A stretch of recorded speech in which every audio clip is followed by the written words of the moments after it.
conversation with Pedro and Maciek. Oh, yeah, we had a conversation with much like months before last 2 weeks and we scheduled a meeting like a few days later to just in progress. So yeah, they really put up some constructive advice on the structure because I wanted to they think that it's pretty good to make it as a supplement for the CC3 because it could already provide you some hints on Right. writing codes, but um or like just putting some plugins for the XML, and it could be like a supplement to putting some plugins for the Right. Python. Yeah, and that's it. And I also put up the idea that I want to do a glue, and we think it's pretty cool. But yeah, and I think Pedro underscores the importance of like when we were talking about the complex behaviors, like how we learn to design this, because it will be related to the time complexity with the water of all of those rules. So yeah, I'm still figuring this out. And yeah, Well, so I'm glad that it was a productive. I mean, there are a lot of decisions to make with a project like that. yeah, And sometimes it winds up that the only way really to handle it is to do it, and then you discover some things don't work, and then you have to do it again. Until you try it, and you can't really know what's the best way to do it. And so it's good to plan it, it's good to think through everything. But ultimately, until you have a product that somebody can play with and try out, when you use it, then you realize, oh, this works well, this doesn't work so well. So maybe actually, I mean, it's possible we could do something, depending again on how you're funded and what you're doing in the fall. When you're back, maybe I could try to find another way to support you. Again, it just happened that I was asking because for this summer I specifically have money for a graduate student. But if you want to keep working on this, well, I'll do my best to find a way to support it. I think it's exciting. So did you have anything else? I know I didn't give you really new homework because I wanted to make sure you got through all of the homework we had. oh yeah, so first I kind of like redid the Right. problematic homework before. Like there was like the primary problems that I used line style to plot a lot. Is that like dot style to plot looks pretty messy and didn't like align with what you expected. And the other thing is the um legend. Yeah, like I didn't know how to do the legends. And now like I just add them, which is something that you put in the comments. And for the lecture 11, 12, I did some exercise Right. that are included, but not all of them. I think like for the microchase of macrophage, Right. choosing the microbes eyes for some situations. So probably like when you're going through the lecture, we can just open that and have a look at it. Great. Hey, Pedro, we were just talking about your meeting that you and the three of you had together. So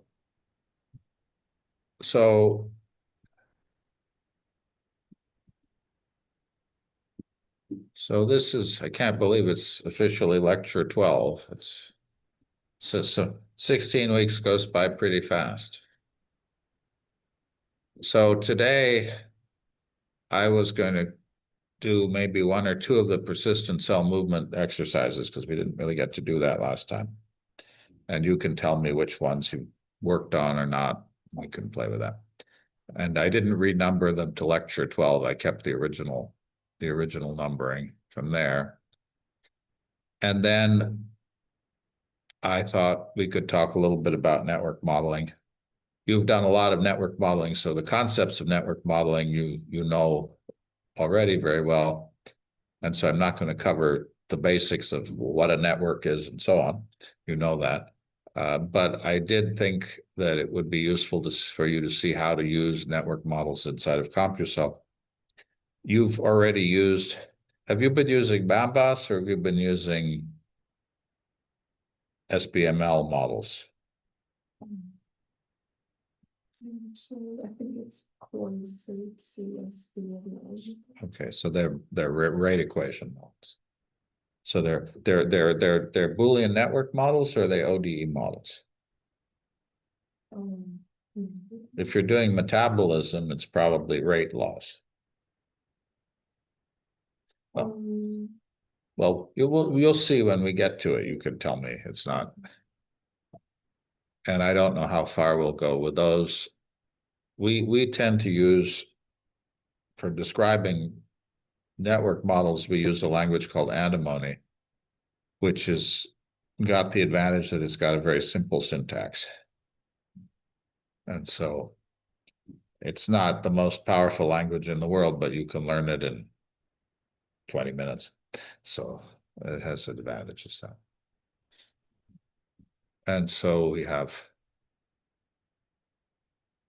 a bunch of modeling related to that. I don't think there's any way we'll get as far as delta notch patterning today, but ultimately the key thing is always running the network models inside of individual cells and then learning how to connect the networks between cells. One would also like to be able to connect the networks to chemical fields, but that's not in this particular list. It's more connecting cells to each other. So coming back, we had started last time, we had looked at the explicit force plugin, but we didn't have time to do any exercises with it. And we were using that LambdaVec plugin, which puts an explicit force on the cell. And that's very familiar because that's how Physicell does it. You apply explicit forces to cells. And there are two key things to be aware of at CompuCell, which is that you can apply the force to the center of mass of the cell or to the boundary of the cell. And those have rather different behaviors.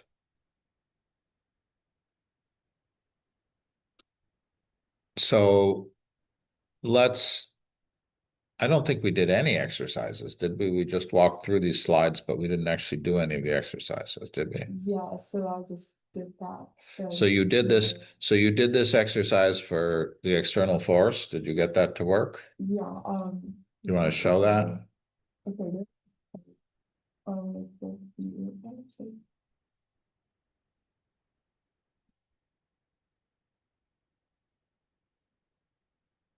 Oops.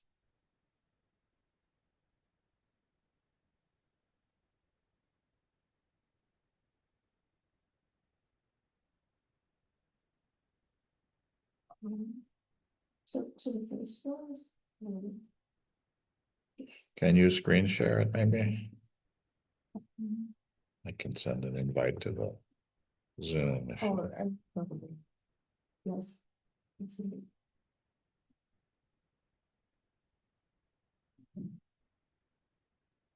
Okay, make it close, share. There we go.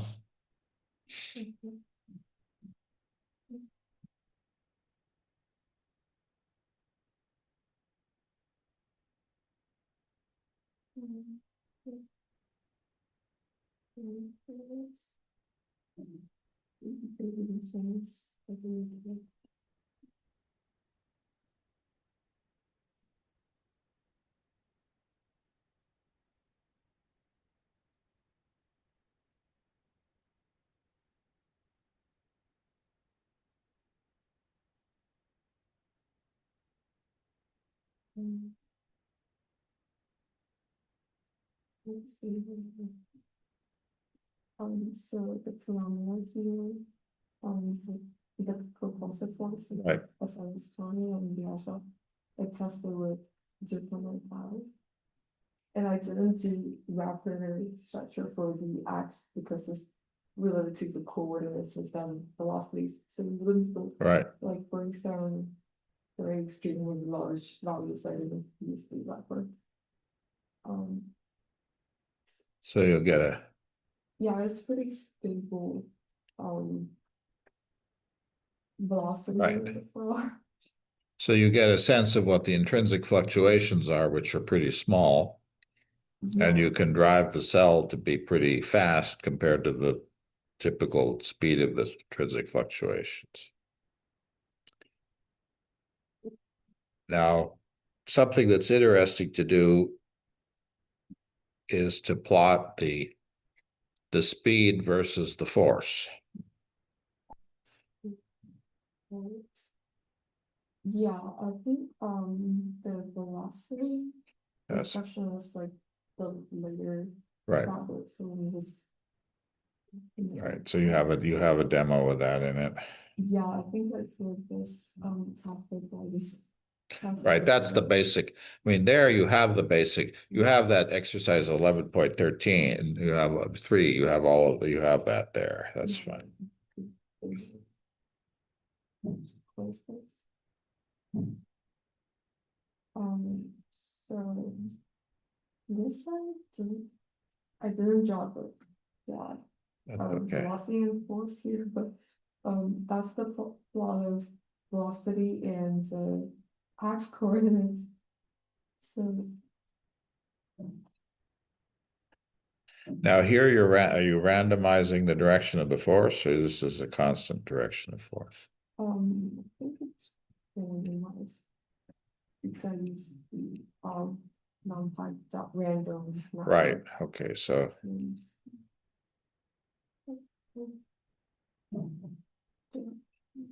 yeah, that looks like you're calculating a random direction. Well, that's in the start function. So the initial direction is randomized. Yeah. But in the step function,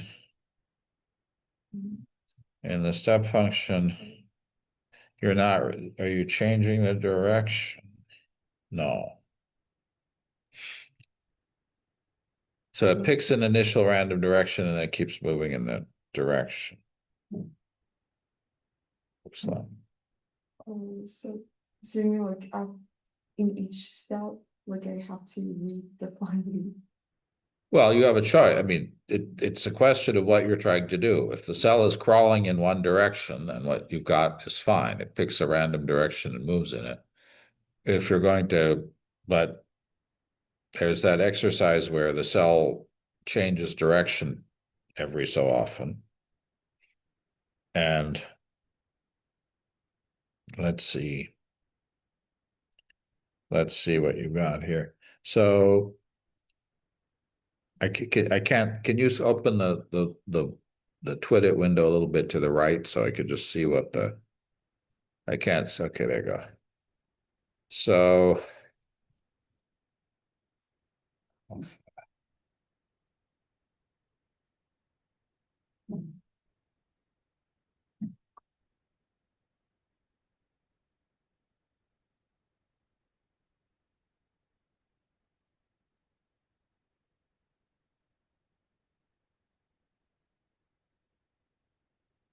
can you scroll down? I'm just trying to see what This one is because if I just count the. you're calculating the instantaneous speed, huh?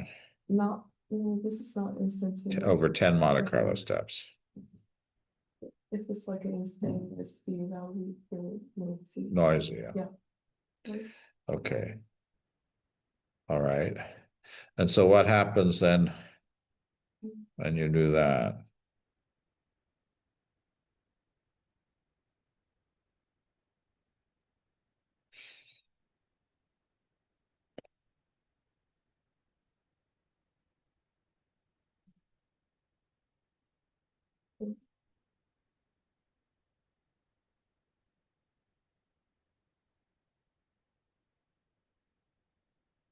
Now that looks like you're changing the direction. Yeah. This is the new problem. we need to pay attention to this. X position versus Vx.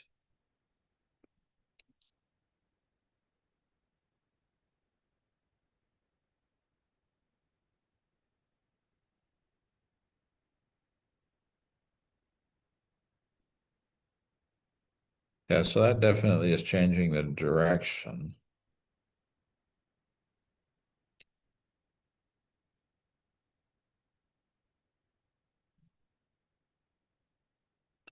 So the basic idea there seems to be fine. Now, are you modulating the speed as well, or? No,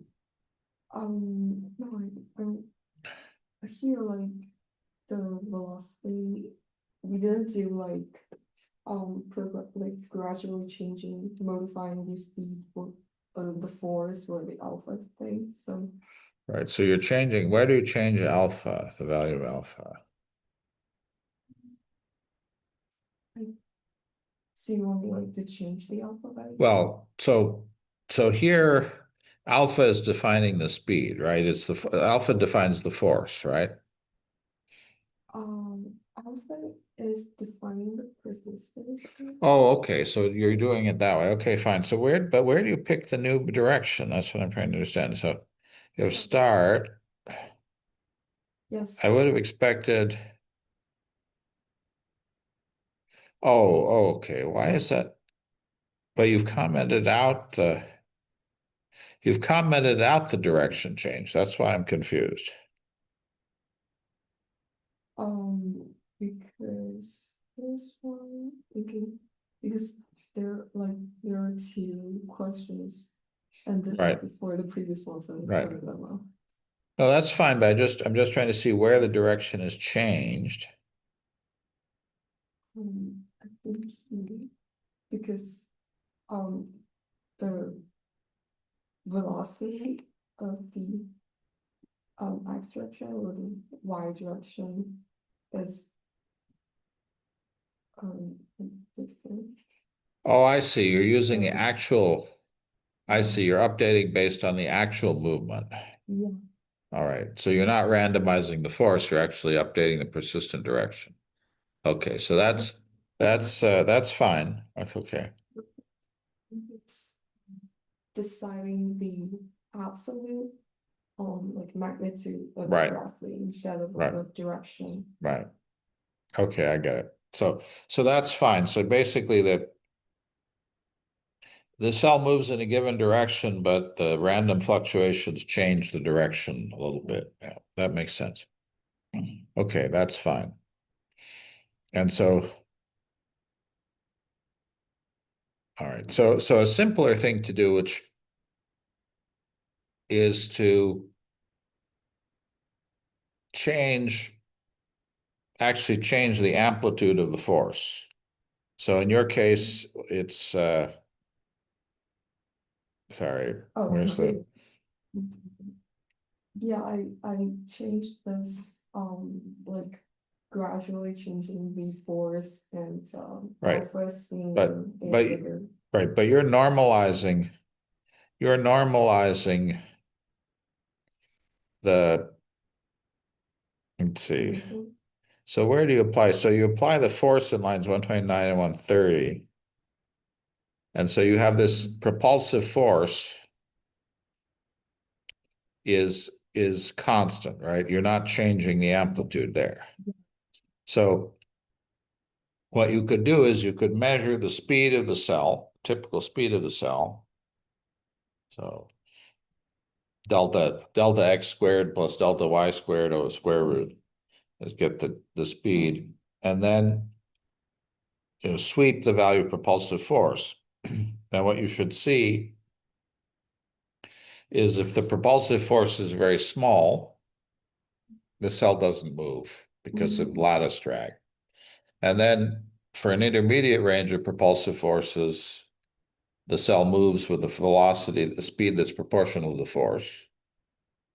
And then for very large propulsive forces, the speed saturates because there's a maximum speed for the cell. So we did that already with the chemotaxis plugin, where we showed that if the chemical force was too small, the cell didn't move. If the chemical force was too big, the cell moved at a fixed rate. If you really make the force too big, the cell will break apart. So you don't have to do that now, but that would be, and you'll find that it behaves almost exactly the same as the chemical force. But you could do that here by scanning.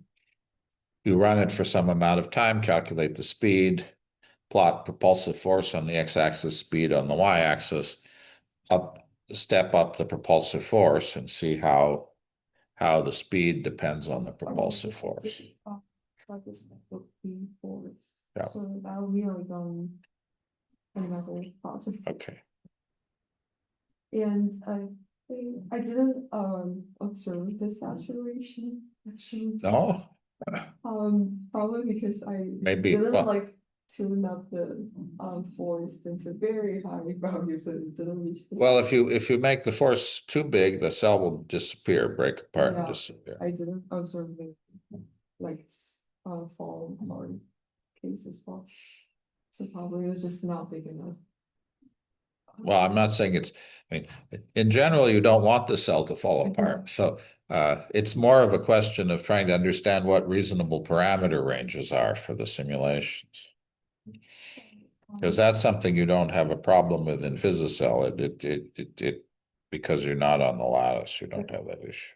So in this project, the initial force value is 0. Okay, great. And in each step, like because like the exploration Right. interval is like Right. around 300. So like for every 300. Right. You add point. Okay. Yeah, the soul. Great. So let's see what you get with that.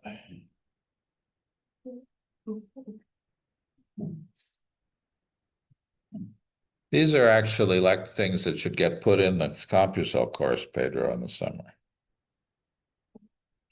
These demos would be good ones to have for the CompuCell.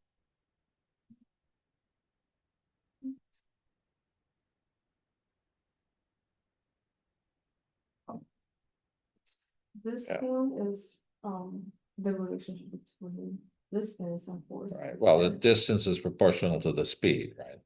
Yeah, and the distance is defined by how far this cell exactly goes instead of like their coordinates, the distance between the current coordinates and the initial, because it's a periodic domain, so it's not very proportional actually. I'm trying to see. Okay, boy, could you do me a favor and make the dot size bigger? Dot size. In your when you set up the plot in the start function, where you create that plot, Size. make the size 7 or something like that. I have a hard time with I'm not colorblind, but I have trouble seeing small colored objects. So It's still pretty small. it's big. 7 will be bigger than 3. So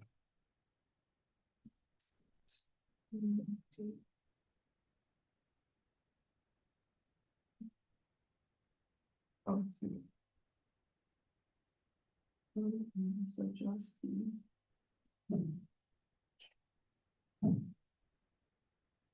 there you go. Okay, so you see it's for small forces, the speed is below that linear, the linear behavior. Yeah. And now let's see. All right. Now it looks like it should be in a fairly linear regime for a while.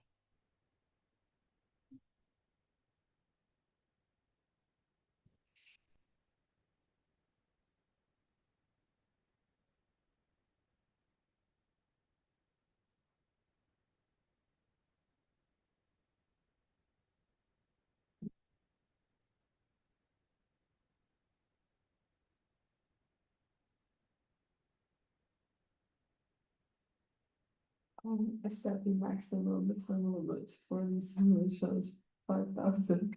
Oh, well, we better, yeah, so you're gonna run out of. Have to change that.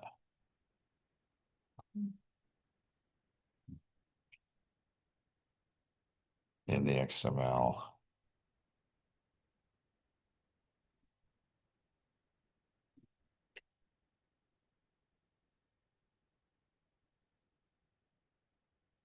And then the other thing you might want to do is where you start, since it can get a little tedious waiting for it. So what I would suggest is go back to the code for a second. And instead of starting with the force at 0, I'd start with the force of 5 in the Python. Oh, So it's in the Python where you start with the initial force. Yeah, this Where you is set, where is the line where you, yeah, okay, yeah, make that 5 instead of 10, yeah, okay. And now where you update the force, where you have the plus equals 5, yeah. right? Instead of making it plus equals 5, now you make it times equals 1.2. Oh, So you have logarithmic or exponential spacing. That way because you don't know what the range is that's going to be appropriate for saturation. So this way it'll get you to bigger numbers faster. Then you can go back and do a linear interpolation later, but at least this way. Let's just see. I want to make sure we see the saturation. That's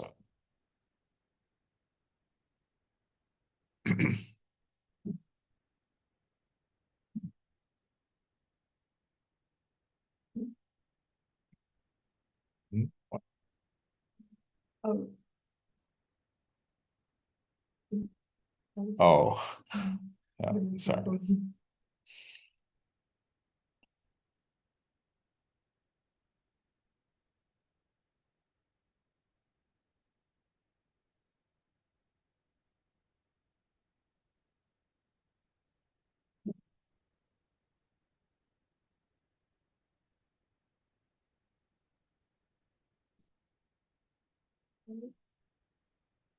Just give them one. Yeah, it looks pretty linear so far.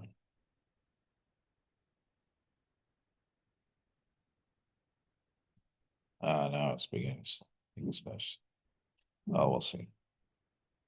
I think I tested with actually 400. When I was 600. The 400? Like force value. I set it up to 400 and did it. Didn't change. It was still in. Okay. I have no idea because I didn't compare the Right. result with the smaller values for Right. the previous one. But I think like the cell didn't fall apart. Right.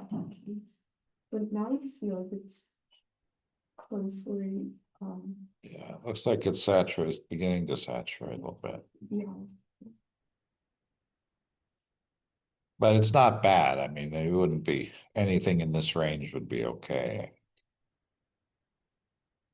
When it saturates, you really know. I mean, it'll be flat. But if you assume you have a linear force velocity relation, here you clearly don't. So you want to be aware of that when you design the simulations.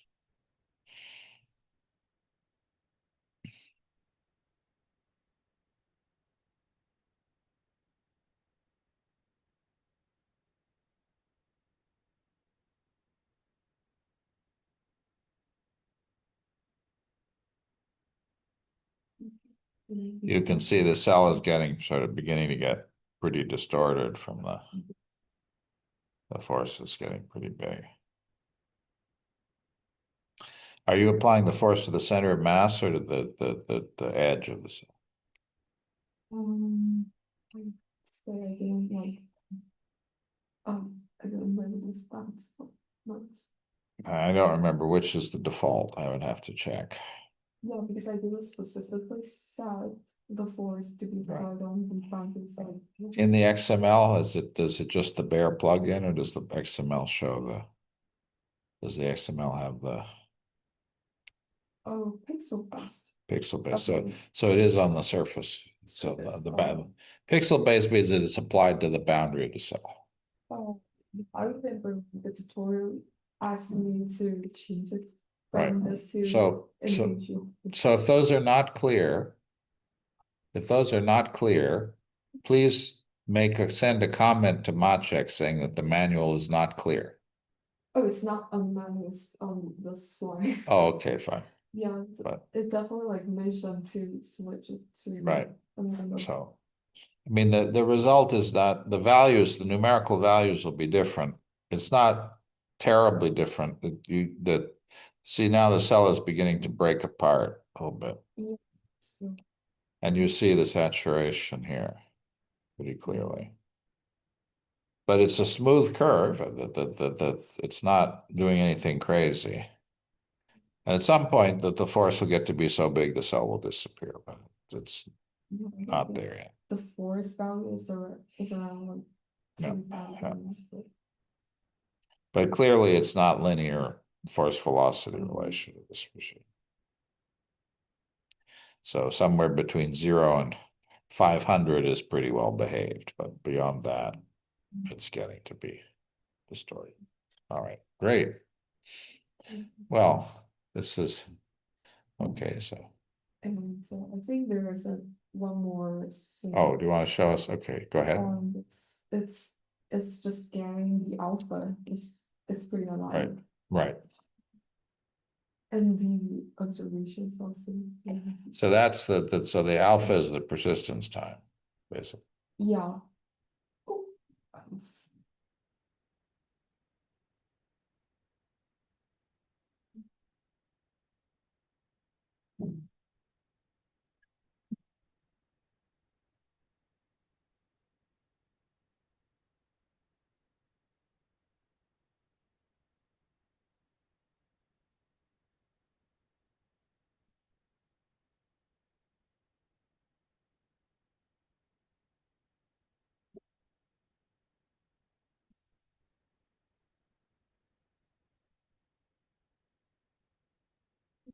And are you starting with small alpha or big alpha here?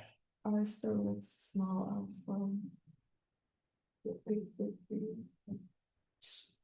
Um,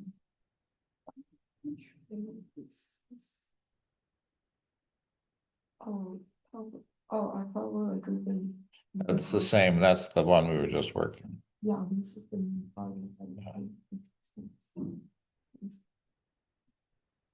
I remember like there's additional plot here. Yeah. Yeah, so the additional plot is the relation of center mass and versus. Right.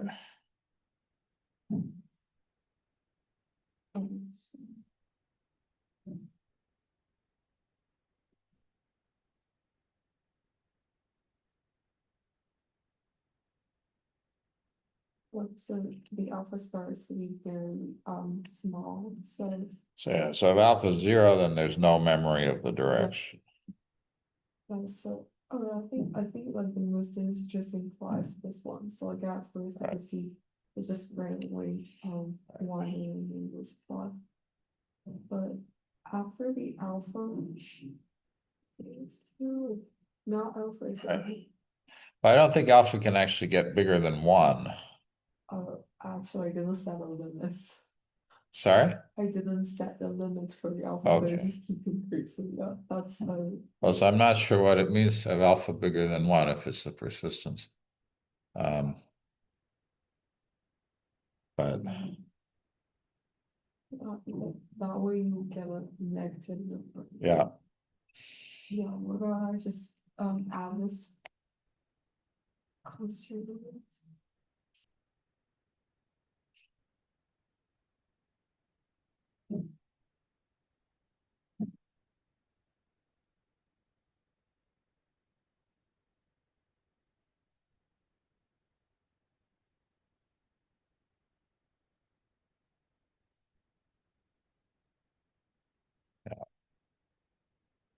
Because I think otherwise, if alpha is 1, then it should just be ballistic movement. It should never change direction.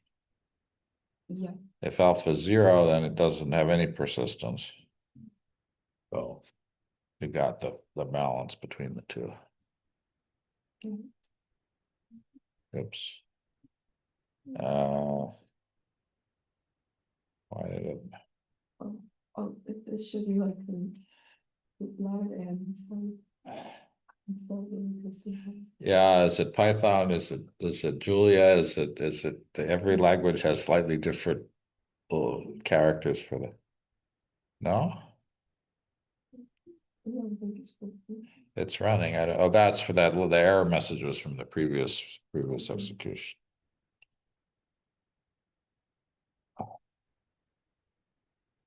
But you can already see like the memory of Right. the cells different.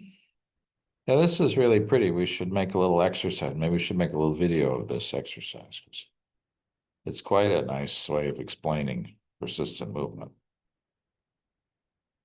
But now like the alpha still like gets bigger. Yeah, well, once it gets to 1, it should be. Than There's still going to be a little bit of randomness, but it should just move ballistically. No. Yeah, but now like the alpha didn't like increase anymore. This. Right, it's just 1, 1, 1, 1, 1 now. So Yeah, so the one thing one might want to do here, although I'm puzzled because it looks like it's still diffusive, so something is still dragging it's not, alpha's not quite, it's not 1 in the way I think it is. Let's look at the equation where you use alpha. So this is for the alpha. It's So I don't understand why the direction is changing that. Because if alpha is 1, it should be 1 times cell dict dir x and 1 times cell dict dir y. And dir x and dir y are the current force direction. Where do those update? Where do dir x and dir y update? here. So Right, but that's not doing anything, right? In line 130 and 131, if alpha is 1, you shouldn't ever be you shouldn't be changing, right? The line reads cell dot dict dir x equals alpha times cell dict dir x, so it should just be set the same, it shouldn't change the value. the alpha here is not 1 actually. You can see like the alpha is a little bit like better than 1.0, although I don't know like why this happened because it should stop. Right, I thought, okay, so it's like negative 2.1. okay, fine. So that's why it's okay, fine. So that could be cleaned up a tiny bit. I mean, if we were going to do a demo online with that, you'd probably want to fix it so alpha really stops at 1. But that's great. That's perfect. Did you try the chemokinesis one? So here, let me borrow the screen share back.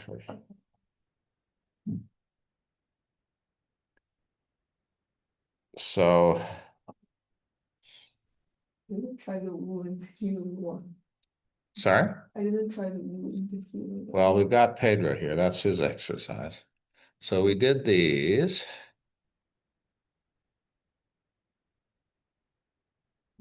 We did all of those. And we did this one, which is what you just showed. Okay, so the wound healing. So I had the exercise a little bit out of order. So the Pedro, did you have anything you wanted to say about the wound healing exercise? No.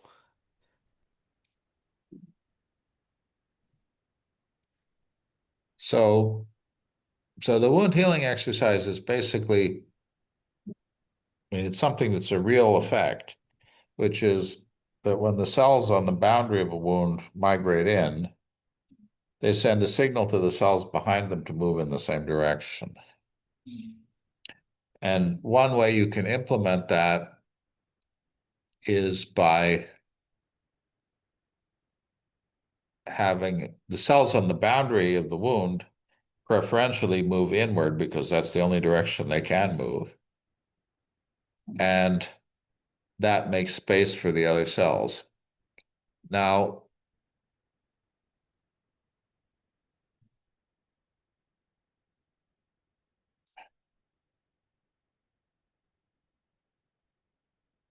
there actually are quite a lot of papers and discussion about exactly how the signal is transduced to get the parallel movement.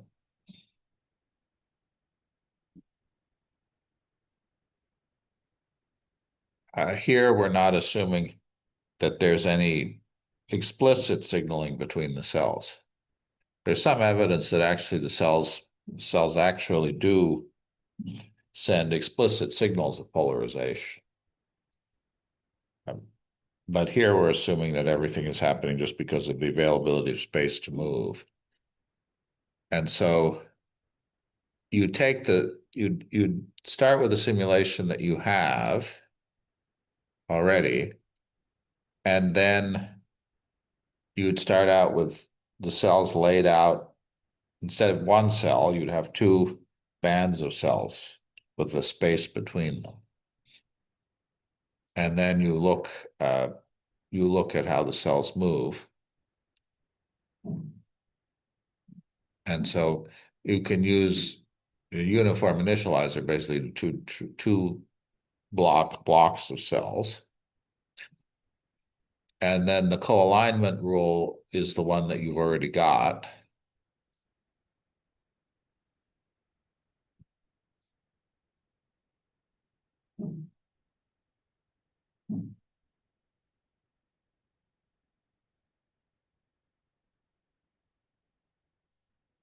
So you're already doing that co-alignment rule.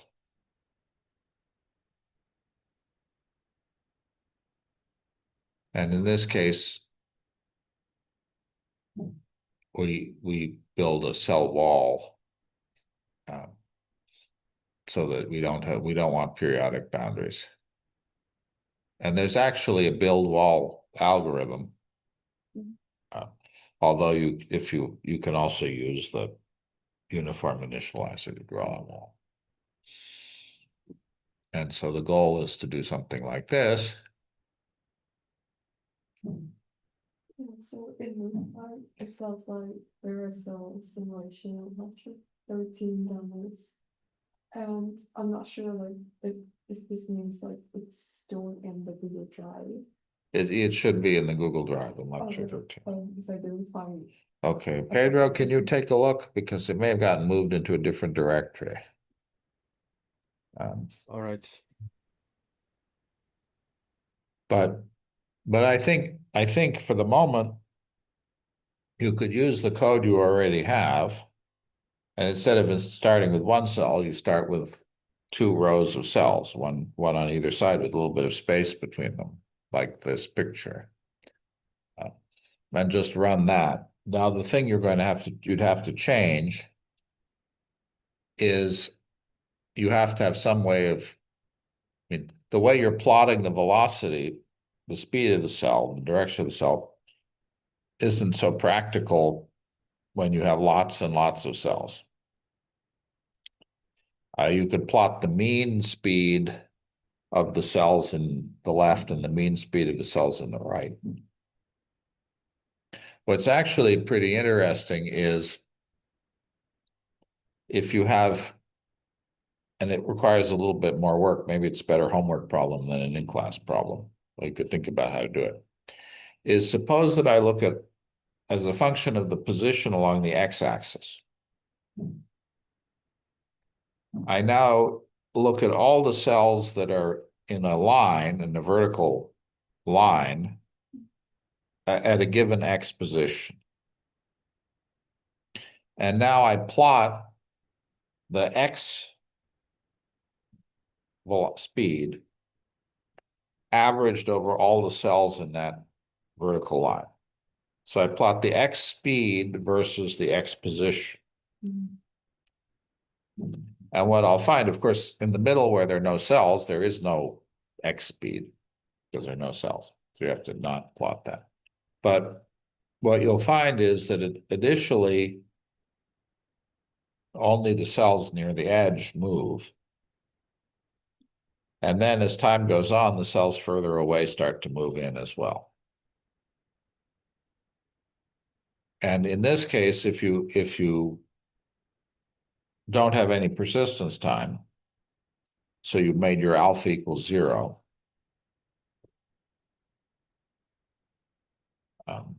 This sounds just one thing like Right. different. Right. Then you'll find that it takes a long time for the speed for the cells at the far from the wound to start moving in. And as you make the persistence time longer, the cells, the speed propagates through the tissue faster. It's actually a little tricky to get this to work. If I were doing it, I might use a slightly bigger space between a bigger hole so that there's more space to fill in. And you also have to decide, do the cells stick to each other or not? Here, the cells don't stick to each other. That makes a difference as well. And again, in reality, there's some evidence that the cells actually communicate a polarization signal with each other, so that the cells at the boundary polarize in a given direction towards the center of the wound.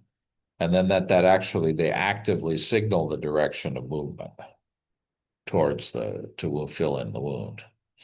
And of course, if they do that, then you get a much faster closure. So, Pedro, were you able to find that demo? No, I'm trying to look at other folders, other years, but I'm not finding it. Let me take a quick look. I also check the see with the philosophy and then find Well, that's, this is the mention. oh, I apologize for that. Apologize for that. Let's see.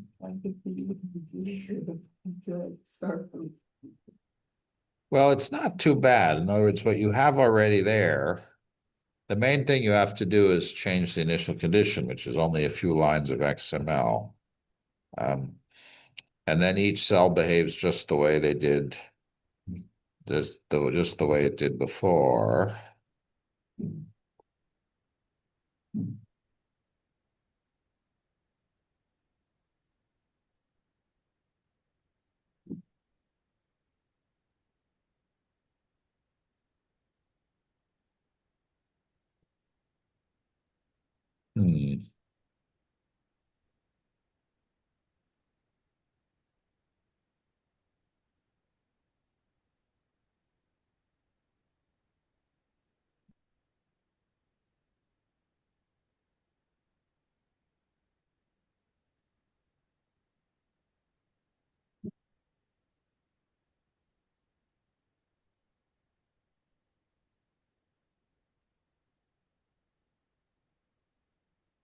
Oh, I've got the Boyd's one. That's a nice demo. Yeah, I'm thinking maybe it's this persistent motion tissue simulation. That would be it. Okay. So this is the link that I found. Here it is. Let's try that. Yeah, it is in lecture 13. Yeah. I found one in 12, lecture 12. Yeah, it's in both 12 and 13. It looks like it got carried over. But it's in, but oh, I see, but it's in a different, it was in the 2022 demos, and I shared the 2024 demos. That's why it's not there. Did you get the link? Yeah. Okay.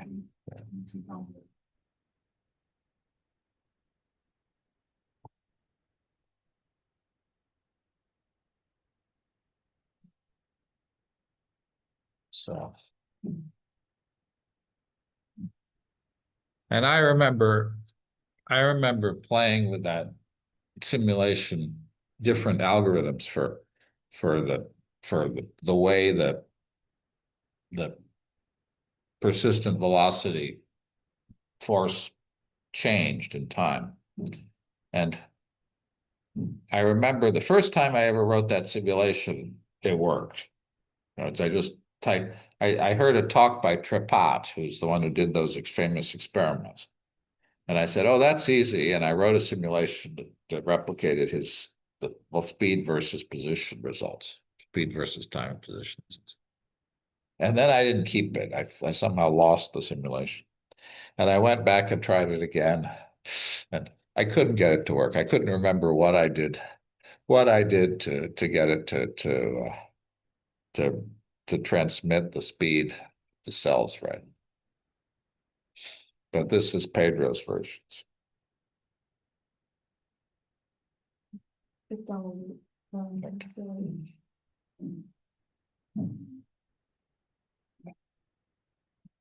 Again, you can have a more Boyd's-like simulation where the cells actually sense the speed, the direction, the directional force on the neighbors and average that. But that's a bit artificial. I mean, cells don't see. And so the nice thing about the algorithm we're using is that the cell isn't using any information that it doesn't have. The cell knows where it moved, it knows what its current polarization is, and it adjusts the polarization with respect to the actual movement. And that's something that we know cells can do. We know that mechanically cells have the ability to do that. Whereas averaging over the neighbors is a little bit harder. In reality, if the cells are touching each other, then there can be contact signals, PIP2, PIP3 signals that co-align the polarization. So there can be contact signals that say this cell has a polarization. That polarization is expressed on the membrane of the cell. And then a cell that touches that membrane can then receive that information. So there can be contact mediated signal. But that's not built into this model.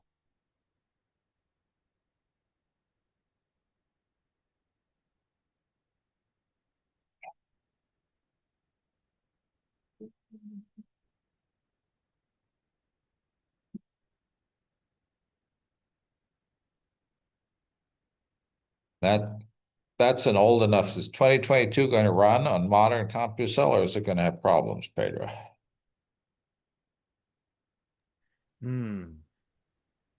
We'll find out, I guess. Yeah.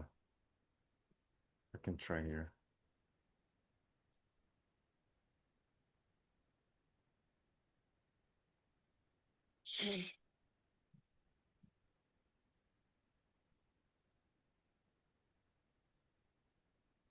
And that color map is maybe not the easiest way to display it. Actually, averaging the x speed as a function of the x position would probably be clearer.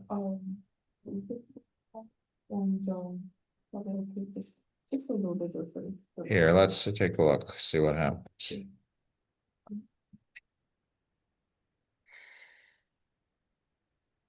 So the initial, all looks like this.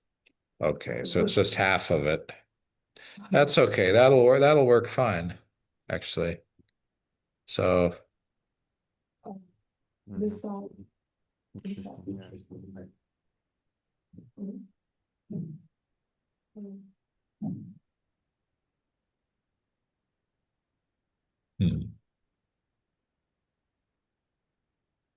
Huh. they get stuck to the edges of the simulation. Well, they certainly migrate collectively, huh? That's pretty neat. Well, I have my collective migration Boyd's simulation if you want. If you want to, Well, that's definitely not the thing we have on the screen here. I don't know. I don't know what happened to that. Maybe the 2023 version is 2022 version is different. It's the right file name, so I don't know how we lost the. It's possible that the lecture 12 version and lecture 13 version are different too.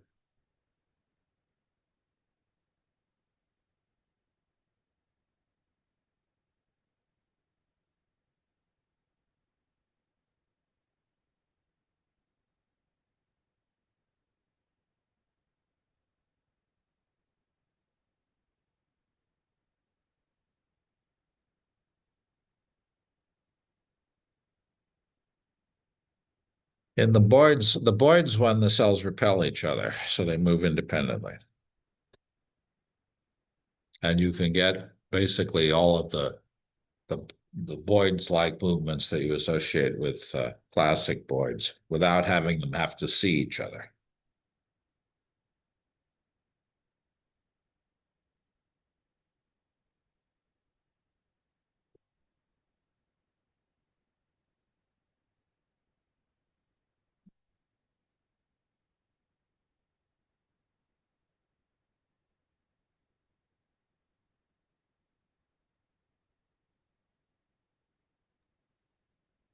I sent a zip file if Xiao Yui wants to try.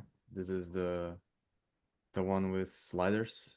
She can control the number of cells. Okay, The great. persistence, the noise with the sliders on the fly. Okay. See. Mhm.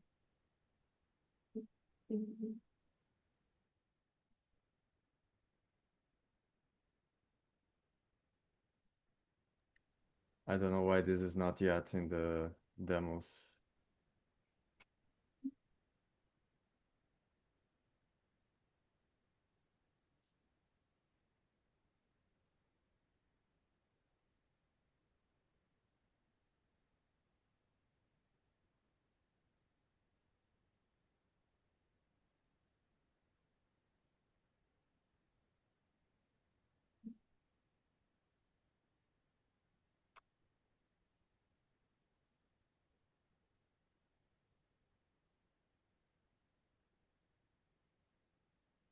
You mean in terms of the built-in CompuCell demos? Yeah, Yeah, that would be nice to have.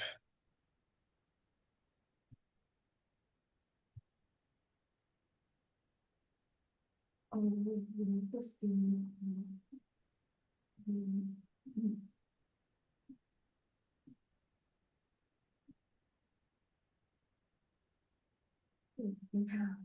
You want to take a look? Does it run? yeah. Yes. you can change the number of cells. I think that's the neatest thing of this demo. You want to screen share it so we can see?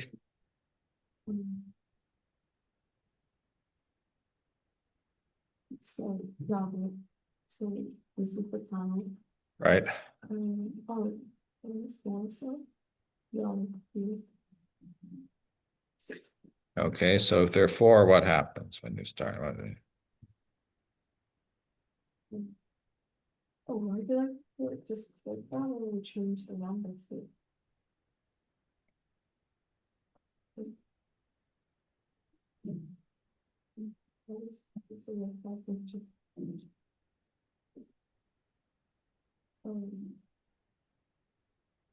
Well, I'm not sure. Does the slider do anything after the simulation has started, Pedro?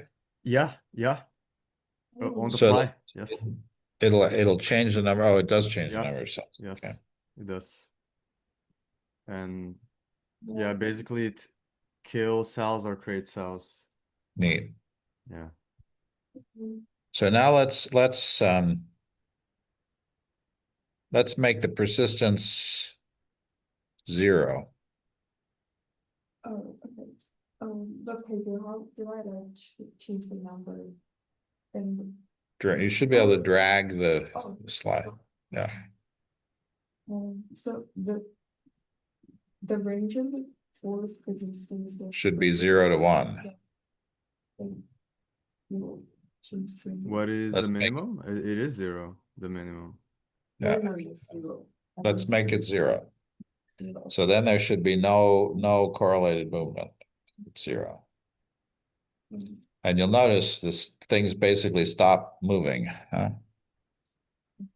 Did it crash? It No, it shouldn't. didn't. Why the force intense? Oh, this is. Well, you've got a very strong force there. So you can probably make the force, okay, lower. Okay. And now you only have 4 cells too. Yeah, they won't be pulled out. Well, so there are a lot of things that are going on in the simulation. So whether the cells stick to each other or not, how many cells there are, what the density of cells is, what the force is, how active the cells are, and also what the persistence is. So here you have fairly strong force, but no persistence. Yeah, so the cell. So the cells are random, but so they don't do anything. I mean, unless they collide with each other, you're not going to see anything. It's going to take time because the density is pretty low. If you increase the number of cells, then the time to collision will be smaller, because it goes like the square of the distance between the cells.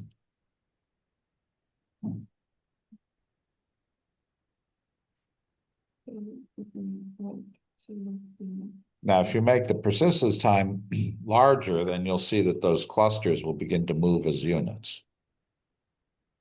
So make the persistence time large. You'll see the clusters will begin to move as units. There. Right? yeah, but it's like the density. So And they stick to each other so that once they collide, they tend to cohere. Although if the cluster gets too big, it can break apart. Yeah. That's From a my pretty experience- rich, that's a pretty rich system. You can do a lot with that. Yeah.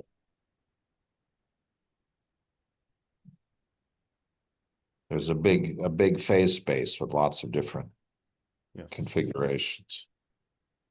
From my experience, a high persistence is like 0.99.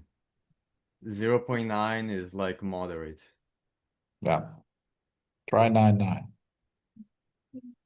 Yeah, put like a 9 something. Yeah. Right. Then they, It's ballistic movement, basically. yeah, basically, yes. Over a long time, they end up aligning Right. if you wait for the system to fully relax, and then they all migrate to the same direction as a single cluster. I like the fact that you have a cluster that actually it's like a bullet going through the other cluster. Yeah, yeah, that's very neat. And you can see that they start aligning, and eventually they will all migrate to the same direction. like colliding with like one cluster cell colliding with another cluster cells, they would change like the velocity. Right. Basically. Because there's an opposition to movement when they collide, there's an opposition to movement that direction, so that tends to move them, to force them to change direction. And then once they've done that, then they can move together. Yeah, there you go. Yeah. And try changing the surface tension to 0, for example. So they don't stick. Yeah, 0 is Neutral. neutral. Oh. Yeah. They'll still maintain because they have the same polarization direction. But given enough time, the cells will split. And then eventually that'll change the direction of the whole cluster, because those other ones will pick a different direction. Yeah, less and less coherent. I also observed playing with this that smaller clusters tend to change direction more often than bigger Yeah. clusters. Because the Why- cells in the bigger cluster are averaging their polarization. Yeah. Yeah, it's falling apart now. What if you make them repel each other? So make the push the surface tension even a little bit further. Um,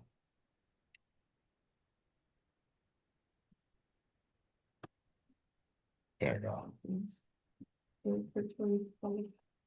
So this one is a little bit hard. Notice that even though they're separated, there's still a net movement in the vertical direction. They're moving coherently. So one question is what order parameter you'd use to quantify this movement. As a coherence or the average, how uniform or non-uniform the velocity is a order parameter. If they're all exactly parallel to each other, then you want an order parameter 1. And if they're all totally random, you get an order parameter essentially 0. Yeah. I suppose if they were actually anti-correlated to each other, you might actually get an order parameter -1. But I'm not sure that that's possible. Depends how you define it. And there are things that complicate the quantification. For example, here we have percolation happening, and because it's periodic, so the information about the polarization very quickly spreads across the lattice. So if you increase the lattice size, it takes longer for the simulation to relax to achieve the steady state of the other parameter. And all these things complicate a lot. The other thing here is that as you get with diffusion, because you're on a periodic lattice with square edges, you're going to tend, I think, to move along one of the lattice directions. The corners behave slightly differently from the rest. In principle, a periodic lattice shouldn't have corners. But I think because of I think that may actually have an effect on this one. That's the way if you have secretion from the boundary, absorption from the boundary, the corners are near 2 boundaries, and so they have different properties. Yeah, that's true. I remember doing statistical analysis of the distribution of the order parameter, the theta, the angle, Yeah. and it is asymmetric. It is non-homogeneous, unfortunately. Yeah. But I'm not sure what you can do to try to eliminate those edge effects. Yeah. So the neighbor order I'm using is 2. In Artisto they use neighbor order, the Potts neighbor order. They Right. use oh no, I think this is correct. Yeah, 2 is yeah, I don't know. I don't know. I don't know what you can do. I think it's a limitation. Yeah, if we were off lattice, it may be easier to do it. Yeah. And even off lattice, there is a problem. Yeah, with the periodicity. Yeah, especially if you are in 3D, because you have to randomize an angle, a spherical angle. Right. So there is always some source of asymmetry in how things migrate, even in center-based models.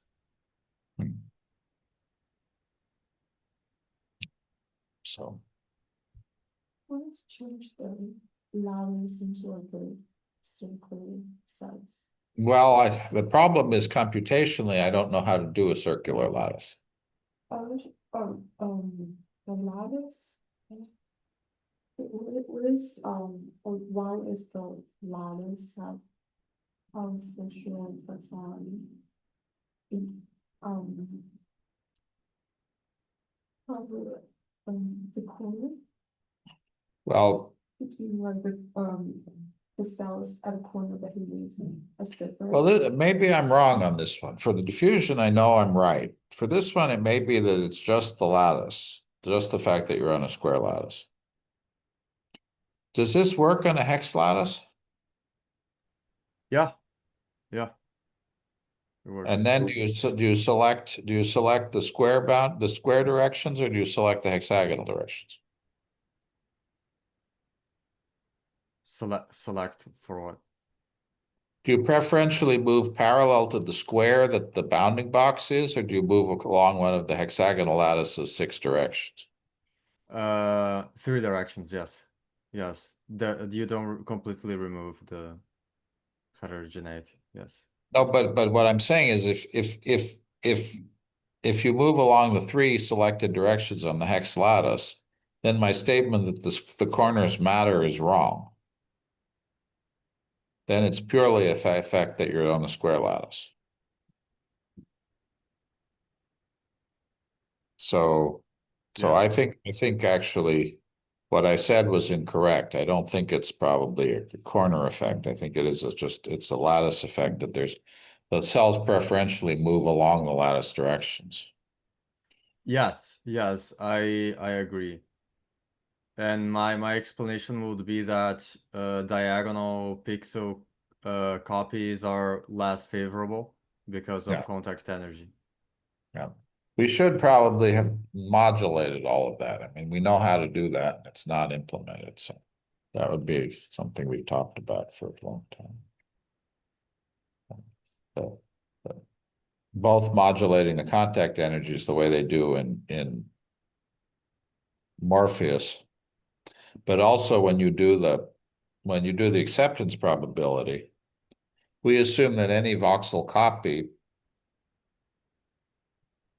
that the force in that direction is the delta E. We don't divide delta E by the copy distance when we do it. Yes. And it would be interesting to do that, to do that distance normalization and then see whether that fixed some of these problems. Make a note of that, and that's something maybe we could get somebody to do. Write a quick plug-in to do that. I can write a plugin feature request on GitHub. Yeah. I know we've talked about it over the years, but I've never done a systematic study of whether it makes what kind of difference it makes. All right. Great. Is there anything else we want to do on persistent? Well, okay, so there was one more exercise that I had here. And maybe that again can be a homework problem. We can just talk about that. Is yes,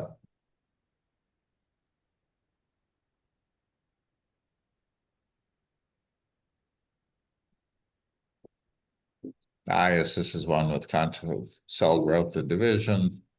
This is all in the wound healing. So this is one that I don't think we've actually done. I think I added this one to the list this year. So the bacteria move. This is a slide from the wonderful Physical Biology of the Cell textbook by Phillips. And bacteria move not by doing classic chemotaxis, directly moving in the gradient, moving in the direction of the gradient. What they do is they move in a straight line, roughly straight line, and then they change their direction randomly, and they move in another straight line. And what they do is they measure the temporal change in the chemical concentration. And if the concentration is going up, they keep moving in the direction they're moving. If the concentration is going down, they change direction randomly more frequently. And so in this case, you would have, and I don't know if you want to try to do this exercise, you have a single cell in the chemical gradient, in the chemical field. And the cell has a measurement of the current concentration where it is and the previous concentration. And the probability of doing a tumble is low when the concentration is increasing, and the probability of doing a tumble goes up as the concentration goes down, if the concentration is constant or decreasing. And if you do that simple algorithm, then the cells will move up the chemical concentration gradient, even though they can't detect the gradient. They're exchanging a spatial measurement for a temporal measurement. So the rule would be simpler than the one that you had. It would be more like that in your start function where you pick a random direction. So that would be the tumble. So the rule is you pick a random direction, you measure the chemical concentration now, you store that that old concentration. And now at each time step, you measure the current concentration of a chemical. And you say, okay, you take the difference between the old concentration and the new concentration. And could be positive or negative. And then you say if that number is positive, then you have a Hill function. You basically have a Hill function where if the concentration is positive, the probability of tumbling is low. If the concentration is if the change is negative, then the probability of tumbling is high. And you have to rescale things because the probability of tumbling can't be more than 1. So you have to have it be a number that's between 0 and 1.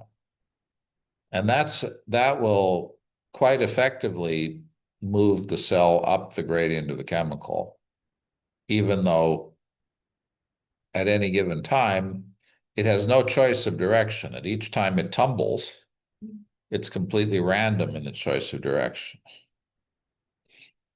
And so that's a nice exercise to do. And I don't know whether you want to try that here or whether you want to save that and try that at home. I think I can try that at home. Okay, all right. I think you already explained the algorithm pretty clear. All right. I'm just saying the code. But this is a new exercise, so you'll see I don't have, this is exercise such and such. This is one I'd wanted to add to the list, but I haven't done past years. So I'd like to do that. You don't need to like spend on. Okay, great. Okay. So, and then you can actually, if you wanted to, and this would actually be sort of a nice exercise to do in the subcell modeling class. For E. coli, at least, the network that control, oh, sorry, this is Calypbacter. I thought that was E. coli, but it's Calypbacter. So the network, the signaling network that controls the run and tumble is actually known. So instead of having a simple rule that says there's a Hill function, you could actually write a little network model that actually implemented the molecular control. And there are published network models of the key Y, key P signaling network. So you could pull one of those in and have that actually be the basis of the simulation. So the basic effect would be the same. In other words, the run and the tumble would be the same, but instead of using a fixed Hill function as a function of the change in concentration, you'd use the model that had been, or the explicit model of the signaling network. And I thought that might appeal to you because you were interested in actually modeling bacterial behavior. Now, you've been modeling bacterial metabolic behavior, but this would be a way of actually modeling bacterial motility behavior. So we could do that. Q1 is actually the subfield, is the chemical field. No, QI is actually the one of the molecular species that is involved in the signaling network. So what determines, so this is too small to read probably. Oh, But what happens is, here's a receptor. When the ligand binds the receptor, that's key. Is that QI? I can't even see from here. so QI is an in-cell. Is a signaling molecule. And so when the ligand binds the receptor, which happens when the concentration is high in the outside environment or increasing. The ligand is something that is related to the chemical field. Right. So the ligand is the chemical field. Then there's a transmembrane receptor that binds the ligand. And that's something we can't really implement in CompuCell because we don't have the ability to, we'd have to do that by hand in a sense. We'd have to measure the chemical field outside the cell and then calculate what the fraction of bound ligand is. And then, sorry, the bound receptor is. When the ligand has the receptor bound, it keeps QI attached to it. The receptor, sorry, when the receptor has the ligand bound, it keeps QI attached to it. And that keeps the motor running in the same direction, so you're running. When the receptor is unbound to the ligand, then QI gets phosphorylated. It then separates from the receptor, binds to the motor protein, and causes it to reverse direction when you get a tumble. Now, in fact, it's not just a single, if I remember right, I think there's six receptor sites on the motor. And so there's some statistics, but the basic idea is that if there's a lot of chemical present, QI stays on the receptor and the cell and motors keep turning in the same direction. When there isn't enough ligand, then the QI phosphorylates and goes and reverses the motor. That's oversimplified. As I say, there are some fairly elaborate models of the dynamics of that. One of which was, I think, published by Seema Sarayeshkar, who's one of the faculty here at IU in the physics department. But we could look that up. So that's all I was going to do for mechanics for now. For the rest of the day, I was going to introduce how to use network models in CompuCell. Since that's a topic I know you're interested in, I thought we should talk about that. And so in the fall, I teach this course out of Herbert Sauer's textbook, which is available online. You can buy it for not very much money, $5 to download. And there's also a very good online resource about his modeling language, Anemone, which covers a lot. And so if you do Tellurium, read the docs, you'll find the instructions. And he has lots of cut and paste exercises and explanations. And there's also a one sheet README cheat sheet in the student materials folder you can use. That's probably the wrong link there. That's an old link, but it's in our student materials. And of course, there are lots of different things we could represent as networks.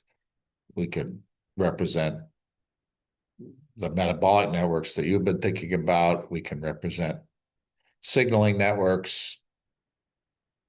which we've just been talking about. You can represent gene regulatory networks and switching. You can represent transport networks like PBPK models. And these all have the same network structure. And there's all typically are represented as the chemical reaction networks, although the gene regulatory networks and the PBPK networks, which are transport networks, aren't really chemical reactions. Metabolic network is, the signaling network is.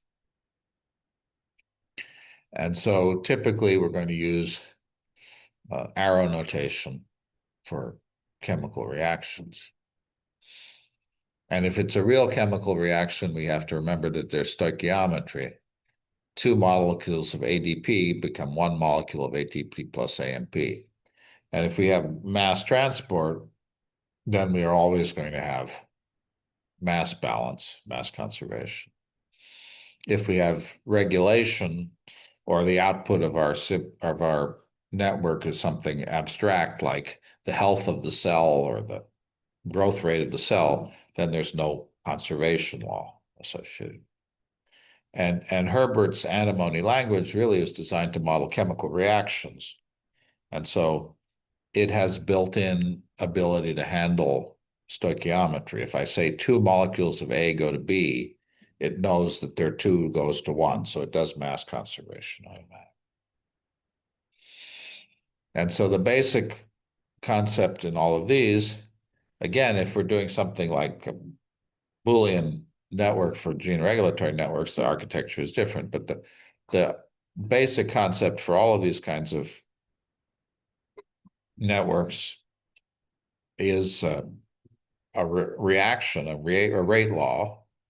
And people often call these ODE models, but in fact, you don't have to implement these as ODE models. You can implement them as, for example, Gillespie stochastic models.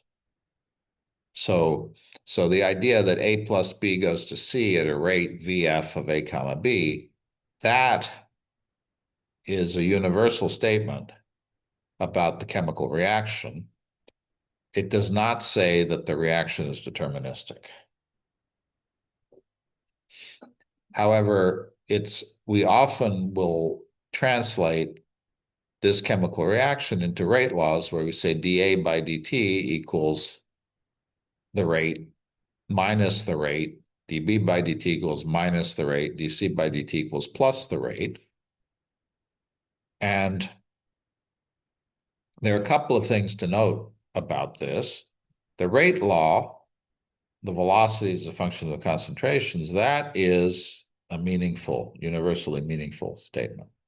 And that will apply whether we're in a continuum limit or whether we're in a limit where we have a small number of molecules, and so stochasticity matters. If you have an arrow diagram like this, A plus B goes to C at a rate VF of A comma B, then the ordinary differential equations that we've written here, the rate equations, are unambiguously derivable from the diagram.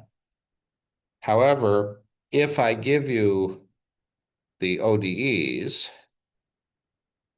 if I give you dA by dt, it's dB by dt, dC by dt. In this very simple case, you can go backwards, but in general, you can't. And so in previous years, I would sometimes give people a paper by John Tyson, who was a great expert on modeling cell cycle. And in some of his papers, he gives the equations, the ODEs for each chemical species. And I would ask the students, what is the actual network that he's representing with these equations? And you can't go backwards.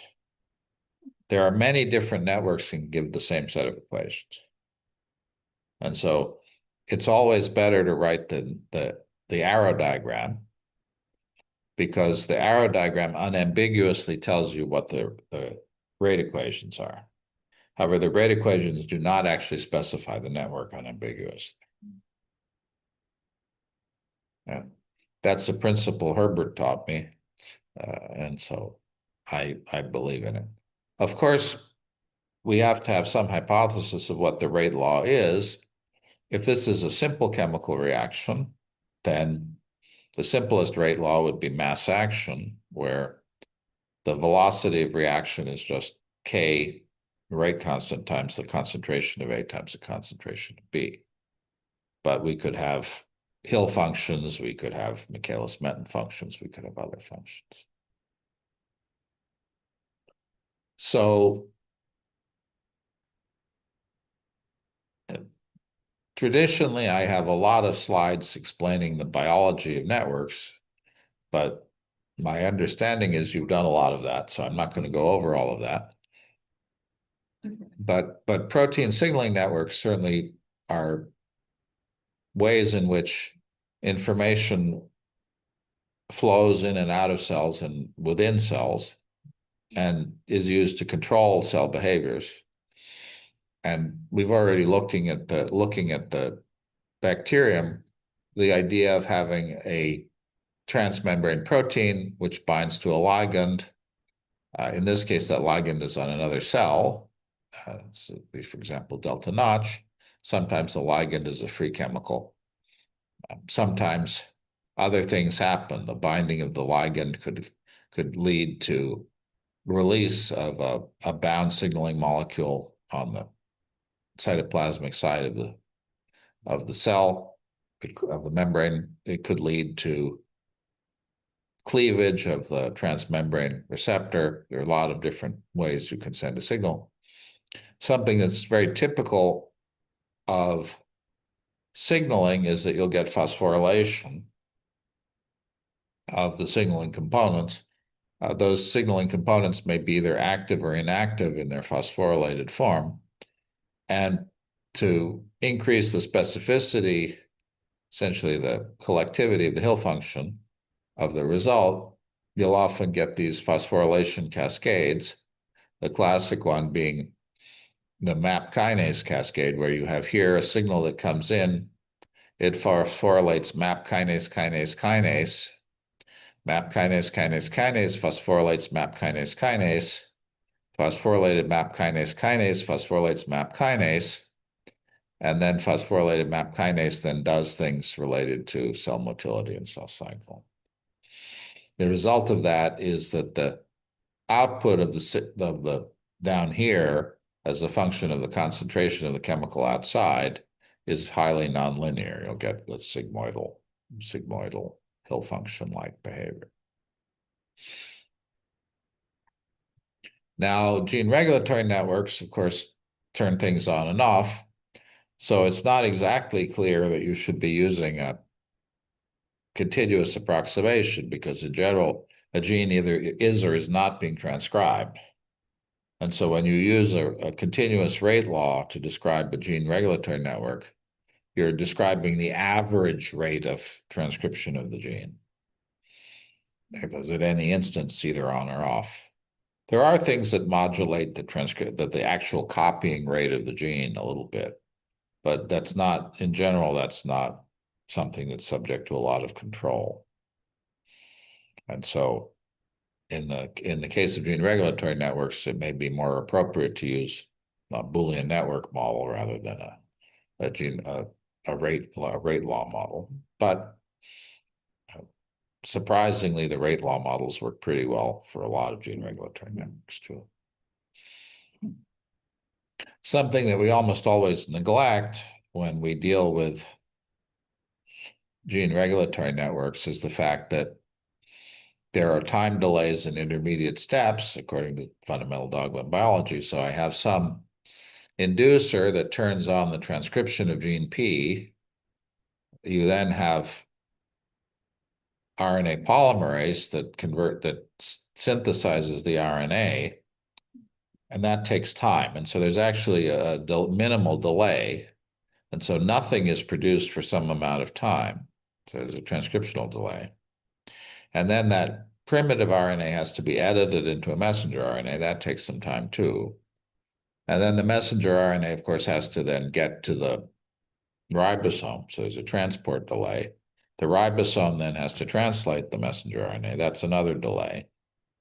And then pretty often the protein has to be post-translationally modified and also transported to its target. So there are quite a few places where you can have regulation there, and there are quite a few delays in the system. And typically we don't model those transcriptional delays. And we don't model anything else. We just will say that the amount of protein, the rate of production of the protein depends on the concentration of I. And that's a pretty harsh assumption, and it often gives you problems. One thing that we face pretty commonly when we do rate laws to approximate gene regulatory networks and doing a mixed model where you have a Boolean network that describes whether the gene is turned on or off, and then a rate law that describes the production of protein, is that rate equations don't handle delays gracefully. There's no simple way in SBML, for example, to express a delay. You're not allowed to have a delay. And so that's an issue that you face when you do this kind of modeling. And normally we get away with it, but there are times when you'll get answers that don't make a lot of sense. And that's pretty specific to gene regulatory networks and protein synthesis. These are all slides from Herbert's textbook. There are fundamental motifs that you see repeat. These are all pretty basic motifs. There are lots. If you look at a book like Uri Alon's textbook, you'll see many, many more motifs. Some of these are pretty straightforward. Activation and repression by themselves are pretty straightforward. Multiple control is always a problem.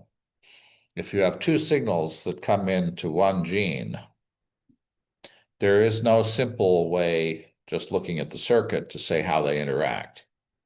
Does it behave like an and? You need both. Is it one or the other enough?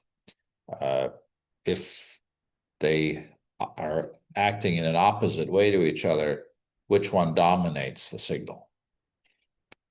Those are all pretty, and sometimes you'll have not just two signals coming in, but you could have 5, 6, 7 different signals coming in. And so there are descriptive languages like biotapestry, which is shown on the top right, which try to make the gene regulation look like a circuit diagram, like for an integrated circuit.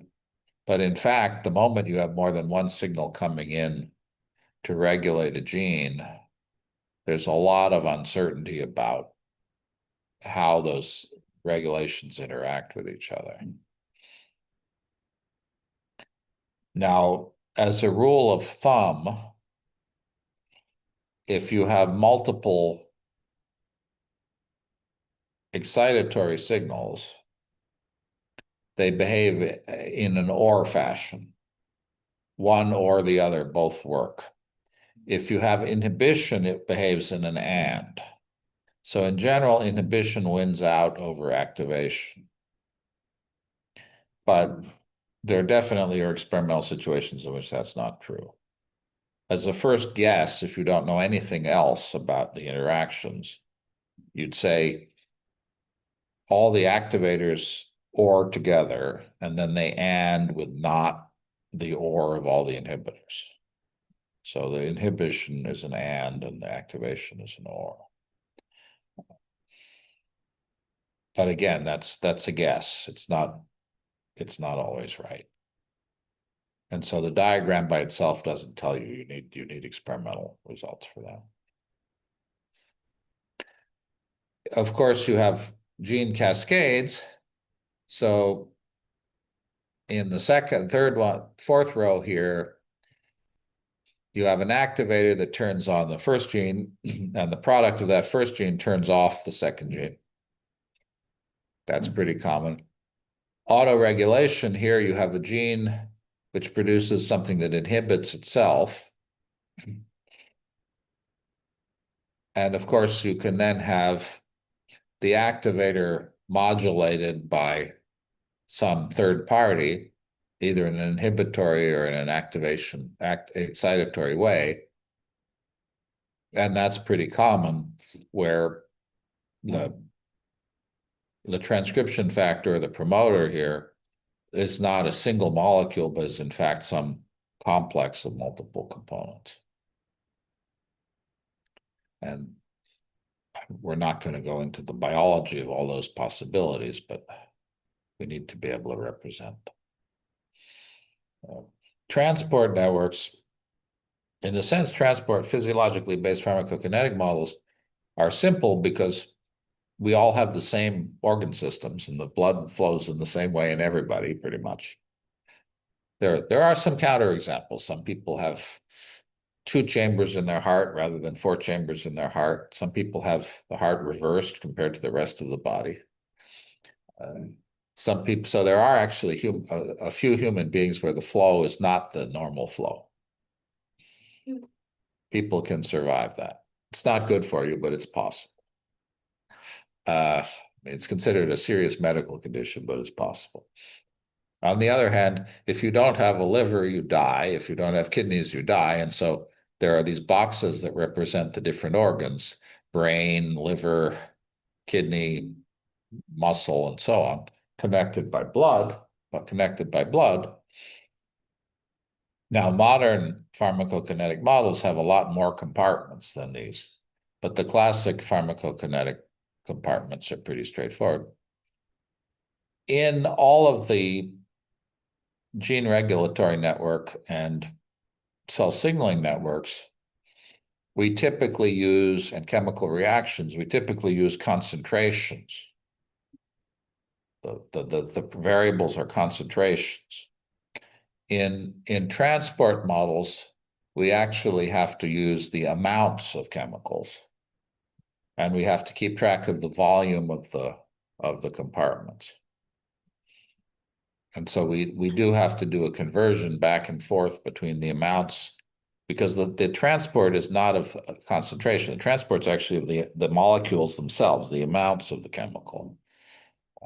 And so that's the one difference. Otherwise, everything behaves essentially like mass action in pharmacokinetics. And I should say that in a classic pharmacokinetic model, they're concerned primarily what's called ADME, absorption, dosimetry, metabolism, and excretion or elimination. And in the body, all tissues will do some level of metabolism, but the main organ that gets rid of chemicals in the body is the liver, and the kidney also does some excretion. But the main breakdown, the chemical breakdown of most molecules, is done in the liver. And absorption is typically done through the gut, although you can absorb oxygen by breathing, you can absorb both good and bad chemicals through your lungs and through your skin. So there are additional transport models. The other thing is that the circulation, the heart has this funny circulatory, in humans, well, mammals, and birds too, have a 4-chamber heart. So the blood is circulated through the lungs for oxygenation through one pair of one of the pumps in the heart. And the other pump in the heart circulates the blood through everything else. And we normally have the distinction between the arterial and the venous sides of the vasculature. But in the liver, there's a mixing of arterial and venous blood. So there's the architecture of the liver is a bit different. That's why it's called out here as a special box, because the flow is different. The flow pattern is different in the liver from everything else. And in some years, we've had Jim Sluka come and give a lecture or two about PPPK models, because it's a specialty. And of course, we can use networks to represent other kinds of things. We can have population dynamics models. In our agent-based models, we're generally not going to do that. But one thing that we did quite a bit over the years, published a few papers on, was suppose that you have an agent-based model of a system and you want to convert it to a population non-spatial model or vice versa.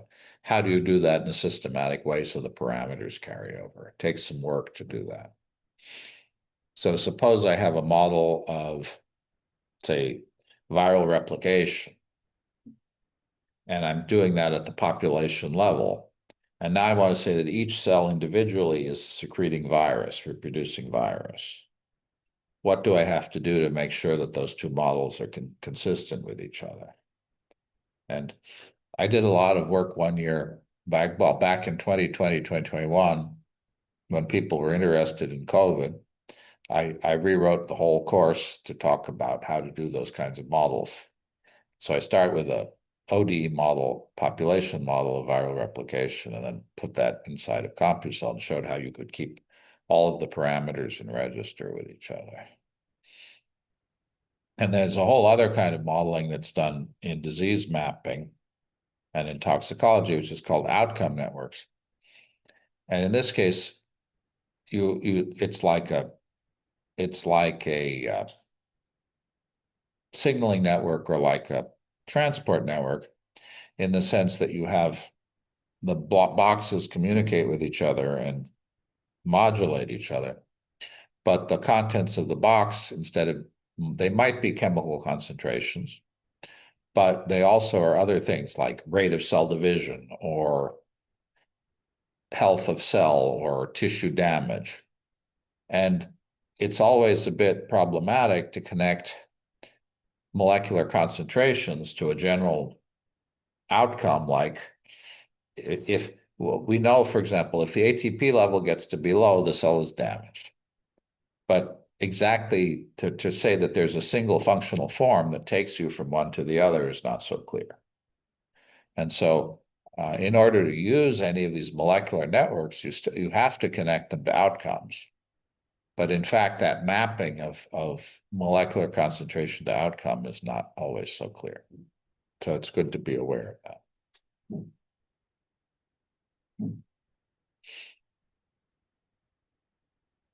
And of course, in reality, all of these kinds of networks work together. Within a cell, you always have metabolism, at least maybe making a big difference, maybe running in the background like the engine of a car. You always have signaling and you always have gene regulation going on. And you have to have transport as well, both within the cell and outside the cell. We rarely represent the transport explicitly within the cell, but there are times when you'd want to do that, where you define a nuclear compartment and a cytoplasmic compartment, for example, and have transport delays between the two. You certainly get delays at the membrane when you have chemicals that are diffusing across the membrane. And one problem in CompuCell and PhysiCell both is that you don't really have a concept of we did a little bit of simulation of that when we were doing fields. You don't really have a concept of the barrier function of membranes, of hindered diffusion at the membrane. And VCell from University of Connecticut, Blinov's package, is very good at modeling those transport barriers and particular transporters at the membrane. We don't have that implemented. So that's a 5-minute overview of networks. Again, we could spend a whole semester just talking about the biology of networks, but you're already doing network modeling, so figure you know that. But I thought it was worth at least going over those at a high level so you can see what my perspective is, and then we can discuss your perspective as well. So you can write network models in CompuCell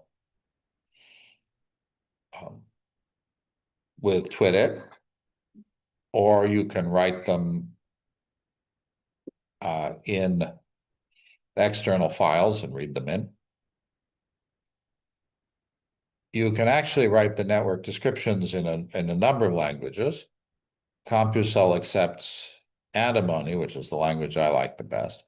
It'll accept SBML and it'll also accept CellML. And it also has now solvers for stochastic Boolean models, which are MABOS models, which are rule-based. So it has all four. And actually the SBML solver that Physicell uses was written by a postdoc in my group, Andy Samochi.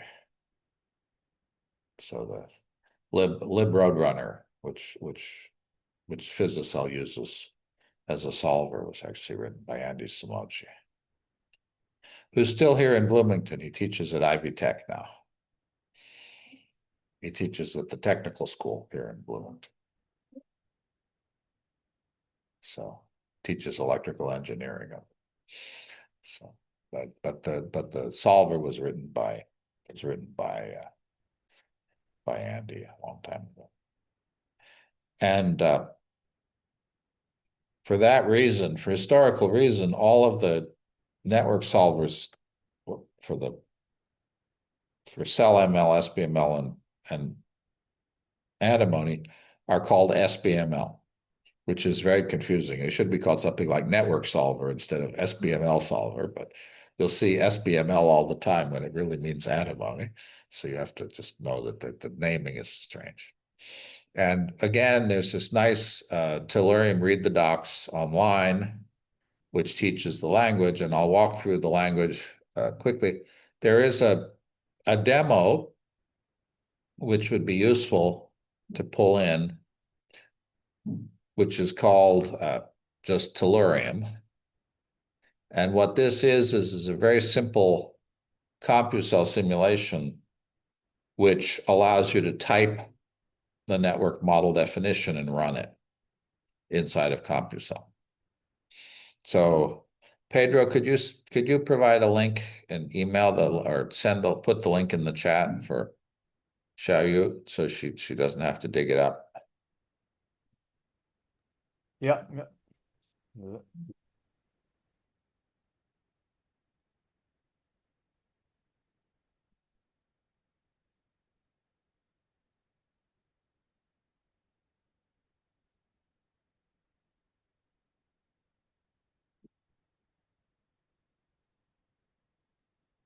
You find it? No. No. No? Well, I'm opening things here. All right, I'll find it. Might take a while. Here it is. I've got it.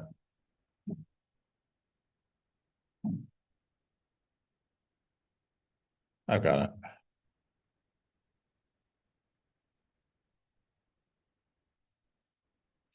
Okay, that should give it to you.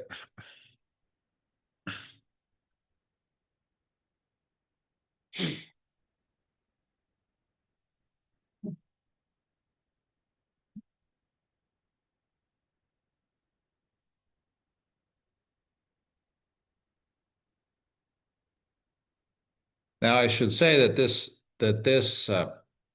demo doesn't do anything very interesting. It's really just to give a framework that allows us to run the network models. And we'll go in a few minutes, we'll go to a more interesting version of it. But structure. okay, did it download okay? Yeah. Okay, so let me tell you what you got there. Okay, so I'll just do screen share. But before you screen share, let me just tell you a few things. So there's a bunch of code there that actually implements the network model. I want you, for the moment, and I apologize, to ignore all the code except the network specification. I just want to go over the network specification. So in lines 5 through 15, you will see the antimony model specification. And then in line 18, you have a list of the variables, the names of the variables in the antimony model that you're going to plot. Okay? And their colors. And so what this simulation will do is it doesn't use cells at all.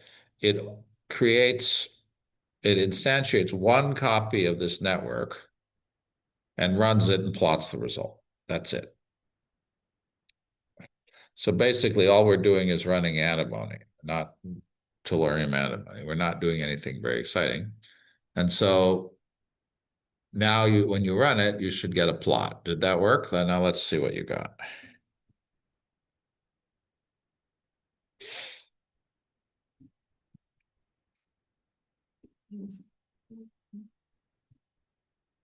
And it actually runs pretty fast. So when the plots tend to accumulate pretty fast. They're hidden behind there you go. So now hit run, here you go. So that's the network running. So. And it's a simple A goes to B network, so it saturates and it's not very interesting once it's done. But that's it. I didn't see like there's requirements for the saturation. No, well, let's actually look at what's in there. So again, we need some way of running and displaying antimony models. So that's all we've done here. So this network consists of double check, but it should consist of X goes to Y at a rate A times X, and Y goes to X at a rate B times Y. So this is a reversible chemical reaction. I guess it's C and B. Is that what you have there in those lines? Okay. So this is just a reversible chemical reaction where X goes to Y, Y goes to X, and the equilibrium value will be C over B. And so now if you change the value of C by changing those rate constants, B and C, you'll change the equilibrium concentrations. So you can try that out.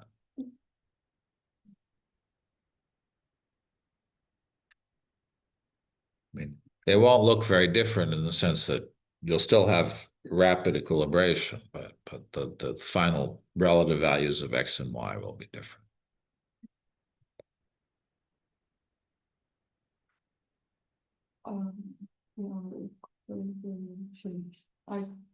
I replaced the C parameter Yeah. to 0.1. So I would as the system reaches equilibrium, the variable for X and Y is the value for Right, because if you have equal rates of conversion from X to Y and Y to X, you wind up with equal amounts of X. So not the most exciting thing in the world.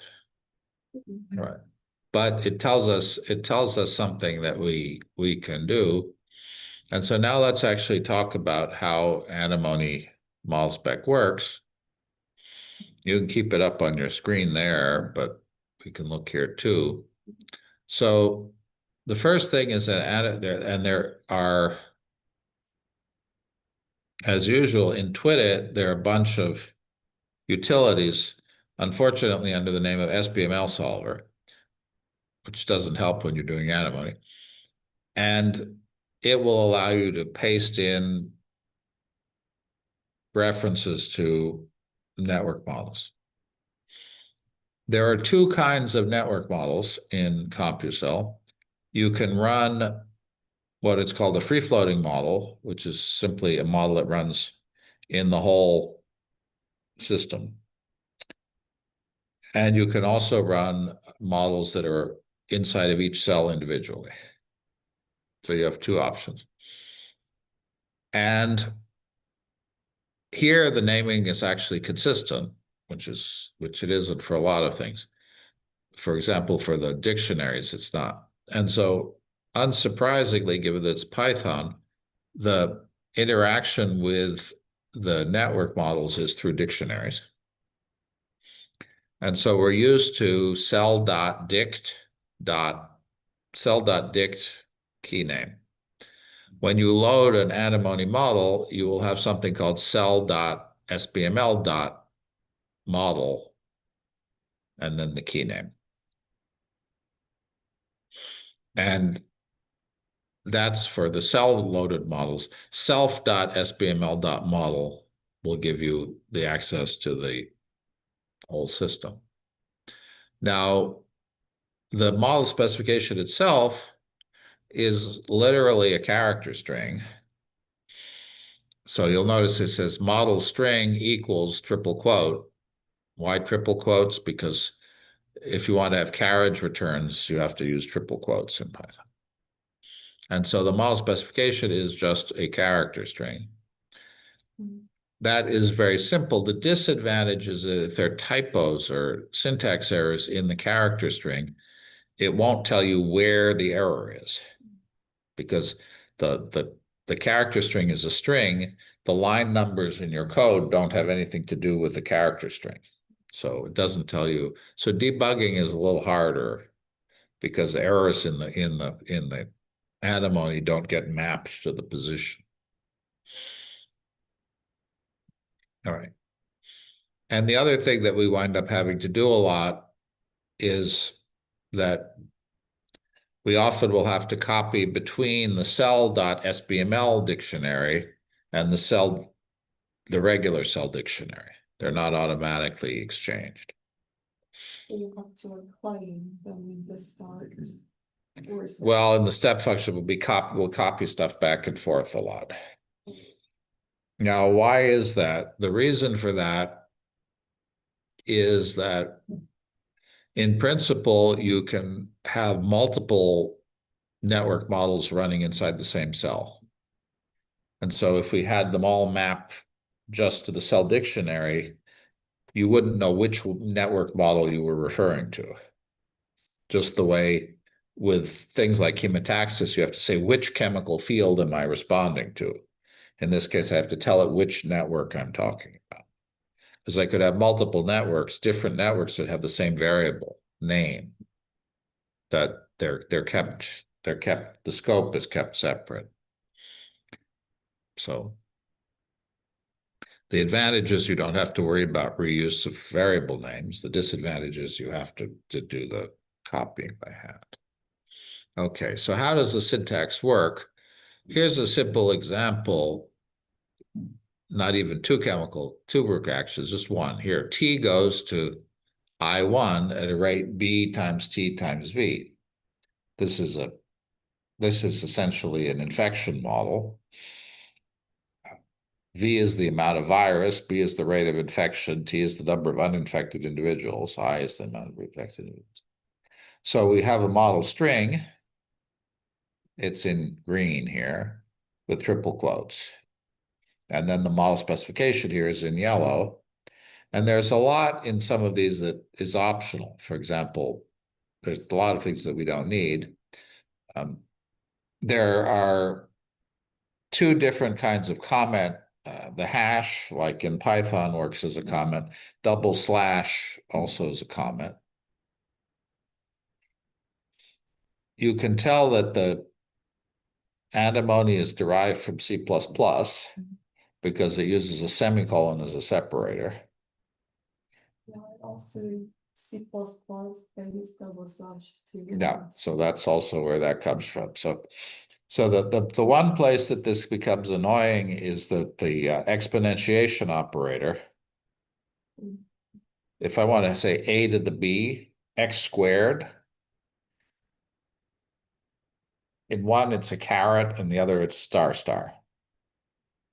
Oh, but you can also do double star in Python to represent exponential. Yeah. So you do have to remember that they're different in Python and anemone. All right. And then the basic idea in anemone is a chemical reaction. So what I like is that I was saying that the arrow diagrams are fundamental and the rate laws are derived. And so in anemone, I literally, here's my arrow diagram. T goes to I1 at a rate beta times T times V. I write T arrow I1 semicolon beta times T times V semicolon. So exactly type it the way the arrow looks. Now, antimony also allows you to do what's called labeling. So E1 says that this is the first reaction. E1 colon names the reaction. I don't have to name my reactions, but if I do that, E1 will return the value beta times T times V. It'll give me the rate. So that makes that available to, as accessible to me. It exposes that variable. And that one line of code generates two ordinary differential equations, one for T and one for I1.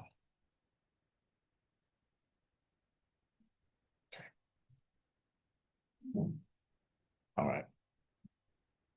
And so if I had two rate laws, X goes to Y goes back to X, I'd have two lines of code, call them J1 and J2.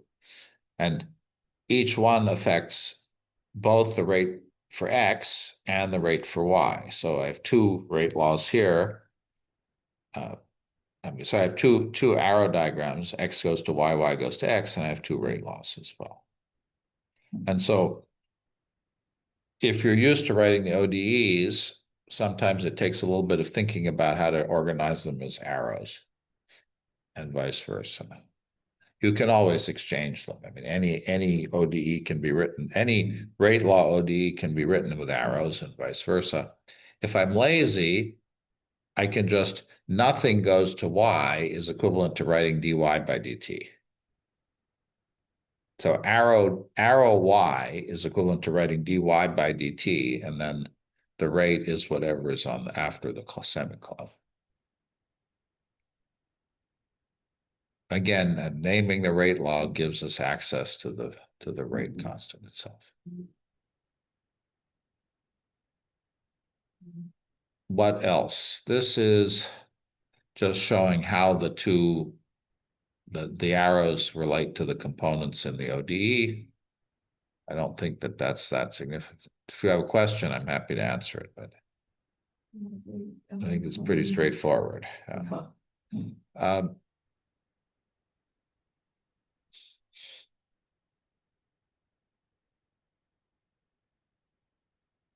Now, one thing that's unusual, which when you're writing ODEs, you have to do by hand, is that if you really are writing a chemical reaction, I can write in the arrow diagram, literally 3A plus 5B goes to A plus 2C plus 9D.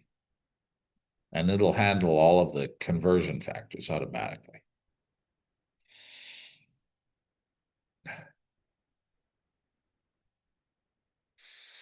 And yes, exponentiation is the up caret rather than the star in antimony. So writing that arrow diagram, that one line E2 there is the antimony code. And that gives rise to these four differential equations where all of the stoichiometry is written out correctly. So that's pretty powerful. If you're actually doing things like metabolism, where you have multiple molecules of one thing reacting with multiple molecules of another, producing multiple molecules of something else, you don't have to do the bookkeeping by hand. It does it automatically. Now, Herbert also, after much coaxing from me, allows you to have what's called variable stoichiometry. So you can actually now make, instead of saying 3A plus 5B, you can actually make the number of molecules variables. So you could say NA plus KB goes to something else. Of course, in chemistry, that's not interesting, but if you're doing exploring parameter spaces, you might want to be able to change the stoichiometry, so you can do that. You can have arrows that either come from nowhere, which represents a source, or go to nowhere, which represents decay. And as I mentioned, nothing goes to A, arrow, equals comma K. It's just equivalent to saying dA by dt equals K. The decay arrow just changes the sign of the refactor here. So A goes to nothing at a rate K equals A. So K times A is first order decay kinetics.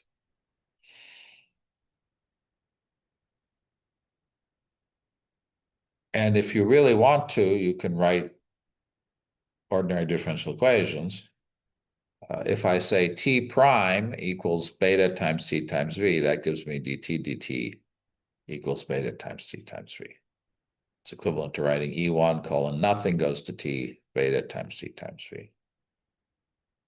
So if some article has lots of differential equations in it, and you don't want to convert them to arrows, you can type them this way. If you have multiple lines which do different things to the same variables, they add up, they're added.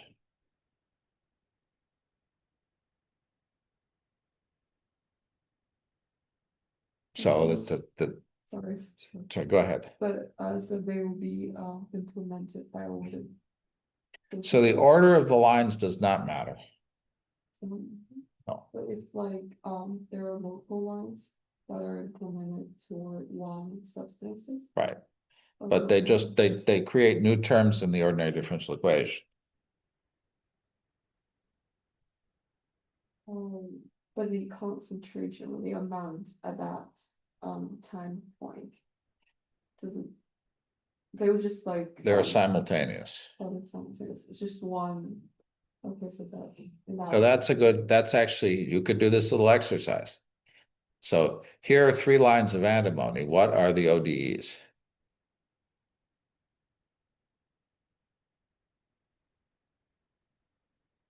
like the first one, capital T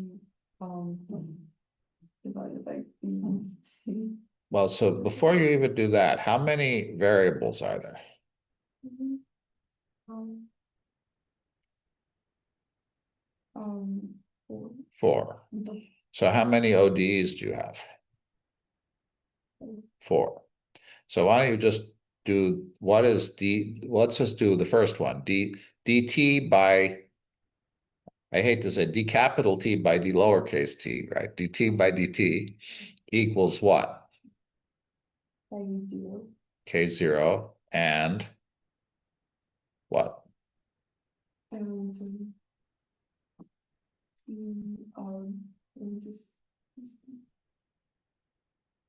The first one, you're adding K0 minus, no, minus I1. What's the rate? Minus K1 times T. Please. Exactly. Oh, I just got So, it correctly. right.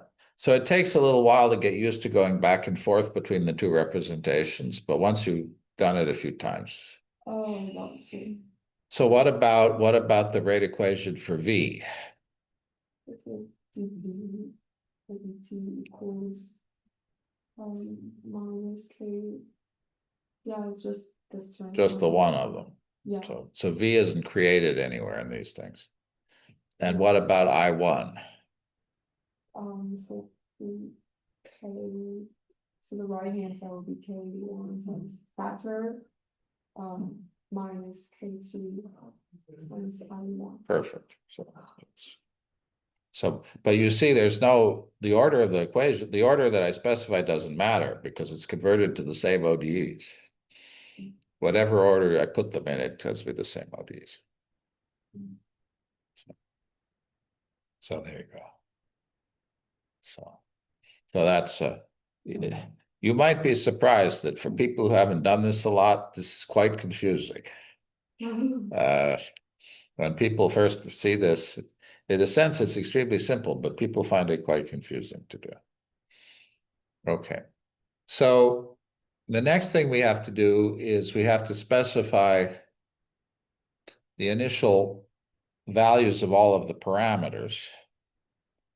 And if you don't give values of the parameters, the code will crash.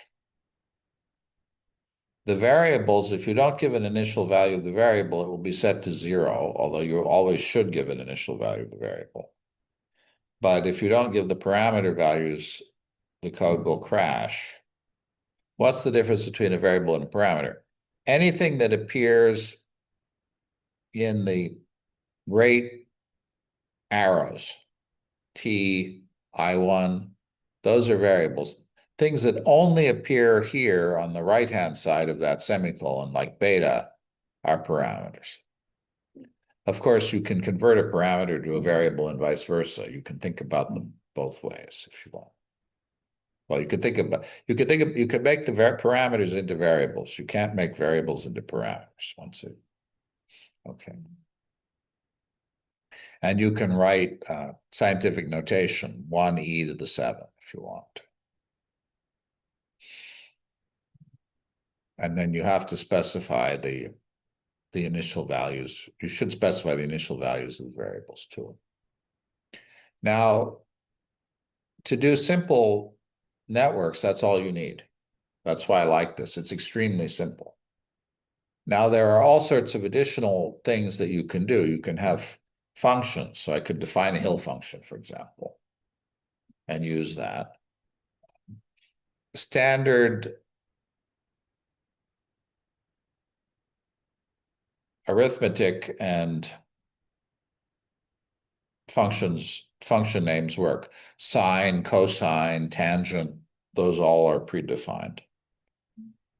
There's a rather elaborate set of random number functions which are actually not very useful because you don't have a concept of a discrete time in these systems that allows you to use the random numbers very well. The other thing that you can do is often we will use the Python layer, the Multicell layer, to do events. If this happens, then this happens. However, you can also define events, if statements inside of the antimony. And the syntax for that is something called at, literally at parenthesis logical expression colon do something. And that also is actually, it's event-based programming. It's actually also independent of the order of events, of the events that are specified, except that if you have two events that trigger off of the same argument and they modify the same thing on the right-hand side, then antimony will randomly do one of the two and not both, which can be confusing. So you say at time equals 10, x equals x plus 10. That's one line. At time equals 10, x equals x minus 10. That's the second event. If both events triggered, x wouldn't change. You added 10 and you subtracted 10. In fact, it will either go up by 10 or down by 10 randomly. So you need to be a little careful when you use events. But events don't have to trigger on time. They can trigger on anything related to the variables in the system. So you could have a threshold. If the ATP concentration goes above some threshold, start the cell division process. If the ATP level goes below a threshold, start the cell death process. So you can have level-based triggering too. Actually, it's pretty powerful, but you have to be careful because it's not procedural, so you don't know the order in which things occur. Okay. So the other thing you have to worry about in antimony is that there are reserved words. And often when you get antimony will die, it's because there's a reserved word. The ones that are most dangerous are the word time. You can't call a variable or parameter time. And gamma, because gamma is the gamma function. So, and if you have mismatched parentheses or you use a colon instead of a semicolon, that can also cause problems. And so when you're debugging, for short models, it doesn't matter. But for example, suppose you import somebody's model, because there's the whole biomodels has libraries of thousands of models. And by the way, there's Tellurium includes a converter that will translate SBML into antimony and back. So if the model is published in SBML or CellML, it can be converted into antimony automatically. They're translators. But if you have a very long model and it crashes, the best thing you can do is literally comment all of the lines out and then uncomment them a few lines at a time to find where the error is. Because it really is because the errors don't tell you, because the model is just a string, the error doesn't tell you where it is. So like for the antimony platform that like didn't tell you any information about the error as well. Well, it may tell you the kind of error that happened, but it can't tell you where it was because there are no line numbers. The string is literally one long character string. And so that's a strength and a weakness. It's a strength because, for example, I can actually build character strings of antimony and then run the string. The way I can build strings and then run them as Python, I can do the same thing in antimony. So I can do combinatoric generation of antimony strings. And languages, the initial versions of languages like BioNetJet, which is an event-based modeling language, it actually translated into SBML. So you'd write these rather compact networks, event-based, rule-based model specifications in BioNetJet, and then it would expand into hundreds of lines of SBML. So you can do that. Again, I don't think we're going to be doing that here, but these are just some things to be aware of beforehand. So let's just write a very simple, let's just take the code that we have and change your code to write this even simpler model. T goes to I1 at rate beta times T times V. And so we're going to rewrite. Basically, you have to change a couple of lines. You're going to have to change these two lines for the rate law. Only have one rate law. You'll have to change the variable definitions, the parameter definitions. And then here in the display, instead of displaying Y and X, you'll make it display T and I1. Just to make sure that you're comfortable with the syntax.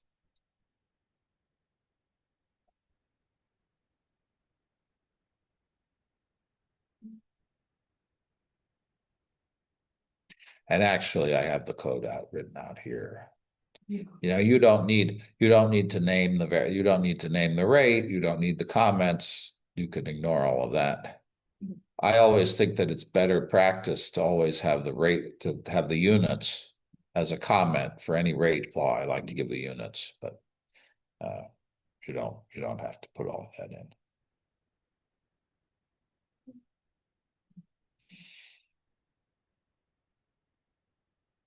This is a pretty boring example, but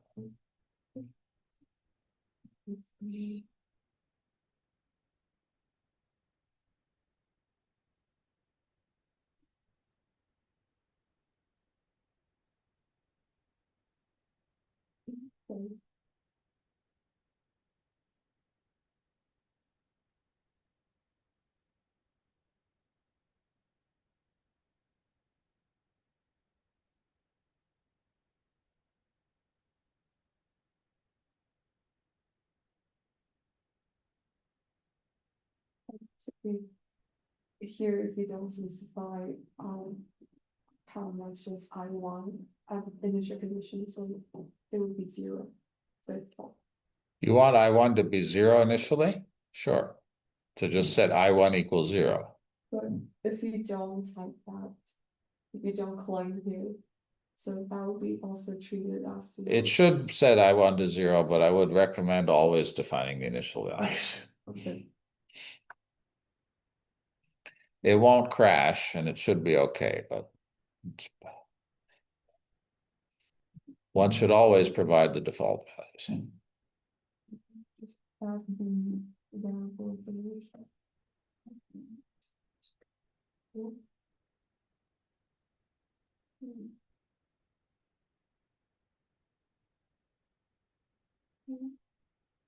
We don't need to like define the colors or view it.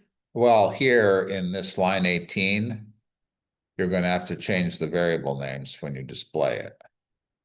Here, Yeah, I changed the X and Y for T and Taiwan. right, that's perfect. But I'm not pretty sure about the V because V here. V is a parameter here. Is a parameter.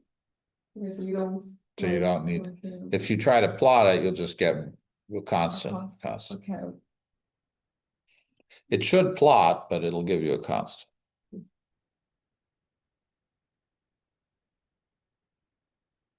Okay, so yeah. Did it work? Yeah. Boy, I can't see that at all. My lines are too narrow, but did you get something like that? Yeah. All right, so you've now written a network model in Compass. Not a very interesting one, but you've written. All right, so I had a couple of exercises that were a little more elaborate. A plus B goes to C. I don't know whether it's really worth doing that. I'd like to talk a little bit more, since we don't have that much time, about these are designed for people who haven't done a lot of network modeling, and so to get a sense of how networks work. Okay. So these were chemical concentrations and exploring different kinds of chemical reaction. A cascade reaction here, which you can do. And again, if you've done chemical reaction networks, if you've done metabolism, you've seen this kind of thing a million times, where the substrate decays and you get the first intermediate, the second intermediate, third intermediate, the product. So what's more, and then here's the equilibrium example. Now, these models can get pretty complicated. When that submitogenesis simulation that you see me show all the time whenever I do CompuCell, inside each cell independently, there are all of these different, now this, I've said you should always write the networks, not the arrow diagram, not the reaction, the rate laws, but here are the ODs. These are ODs running inside every cell. Actually, this simulation was written before we had the ability to write antimony and SPML models. So we've gone back and implemented it in antimony, but this was hard-coded in the original version. The network was hard-coded. So the output is pretty clear. It matches the. Right. So if you look here, let's see, let me get this started. The colors here in the right are the concentration of this particular chemical species inside each cell, lunatic fringe. So the color is the concentration of that molecule in the network. That's an oscillatory chemical reaction.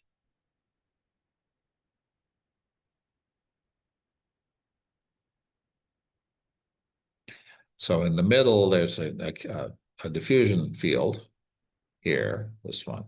These are networks running inside each cell independently, and then this is the cell type, the differentiation state of the cell. All right.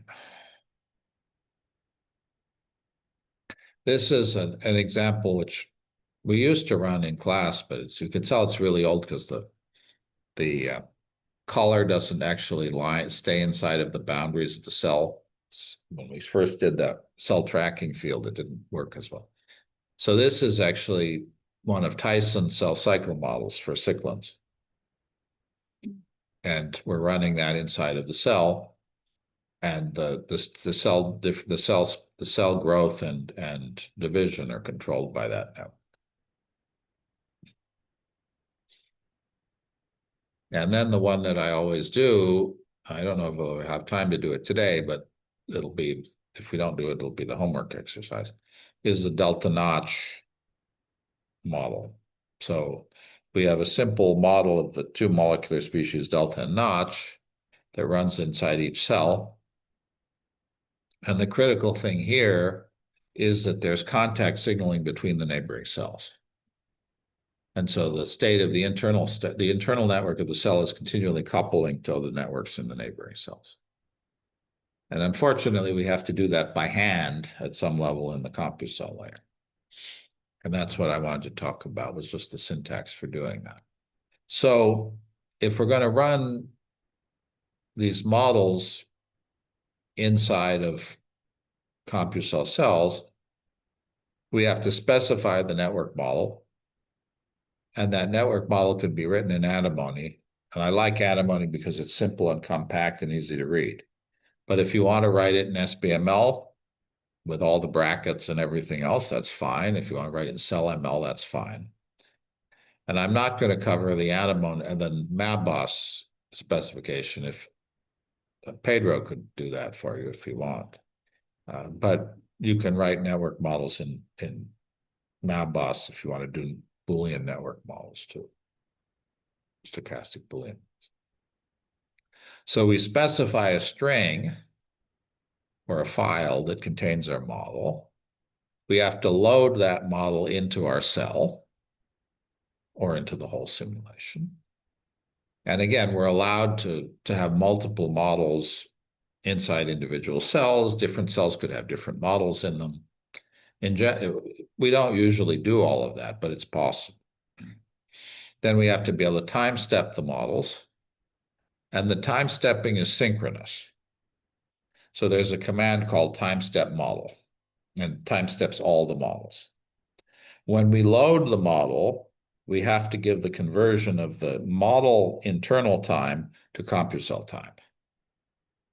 So the time stepping rate is controlled when we load the model, and then all the models are stepped together. We can also do, are you familiar with Gillespie algorithm? Gillespie. If you're doing network rate law models and you don't have very many molecules, right? Chemical reaction models, the ODEs are an approximation to individual molecules reacting. So Gillespie is a stochastic solver that basically treats each chemical reaction as a separate event. And if you have situations in which the number of molecules in the cell is few, like suppose it's a signaling molecule where there are only 10 copies inside the cell, if it's ATP, treating it as a continuum is fine. If they're only, if it's one transcription factor or one molecule of DNA, then treating that as an infinite number is not so good. And so if you want to, you can tell it to use a Gillespie solver. The disadvantage of Gillespie solvers is that they're slow. You can do that. And what you can't do is mix Gillespie solver, the stochastic solver, and the continuous time solvers in the same network. So if you want to have some molecules that work Gillespie and some molecules that work continuum, you have to break that into two models. In other words, a cell can have a Gillespie model and a continuous model in it, but you can't put Gillespie and continuous into one single network model. It's the same way. If I wanted to have some things be, if I wanted to have the gene regulatory networks done with MABOS to turn the genes on and off, and then to have another model that modeled the synthesis of the protein continuously in time, I'd have to have two separate models that interacted with each other. But you can do that. It's not the most convenient thing in the world, but you can do it. So we have to time step our models. We have to know how to read and write variables between antimony and the CompuCell world. And we do that through dictionaries. We need to know how to connect between cells, which we do through dictionaries. And then something we don't do very often, but you can do, is that you can get rid of models. So suppose the cell, why would you want to do that? Well, suppose the cell dies and you don't have any network active anymore. You could just have the network continue to run and not do anything with it. But in reality, the network stops. So you can take that model out if you want to. I don't know many people who ever do that, but if you had a very big model, like a very big metabolic model, that took a lot of computer time to run, you might want to unload it when you're not using. So it's possible to do that. Okay. So basically, we have to specify our model, we have to load it, we have to time step it, we have to know how to control it. So again, the model is fundamentally a string, whether it's SBML, CellML, or antimony, or MAPOS. And again, we can load multiple models into a single cell or the model. Now, clearly, if we're going to use multiple models, we have to give each one a different handle. We have to give each one a different name. And there is this problem that the time conversion between the antimony time and CompuCell Monte Carlo steps, you have to do by hand. That's not automated. We should have something where the units convert automatically, but we don't have that. And so here on load, there are a bunch of load commands. We can load a model into every cell. We can load a model into all cells of a given type. We can load a model into individual cells one at a time. You can load it as a background model, free floating. And so the syntax is basically similar. And by the way, when you have a cell divide and you use the clone parent to child, it will copy the network models. You don't have to copy them by hand. That's quite powerful. So here are some examples of this. So self.add antimony to cell, and then here the model string, the model name, and then the cell ID, well, in this case, the cell handle, and then step size is that time unit, time conversion unit.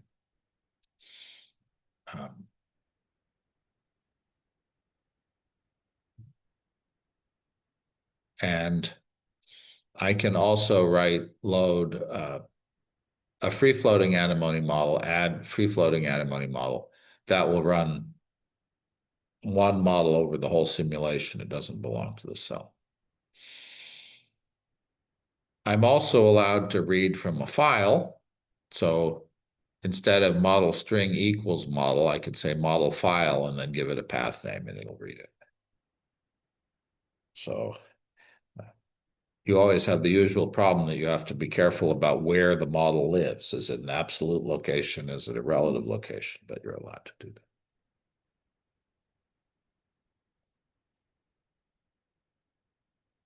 There is a lot of overwriting that's possible. So by default, the antimony model will have the initial conditions built into it.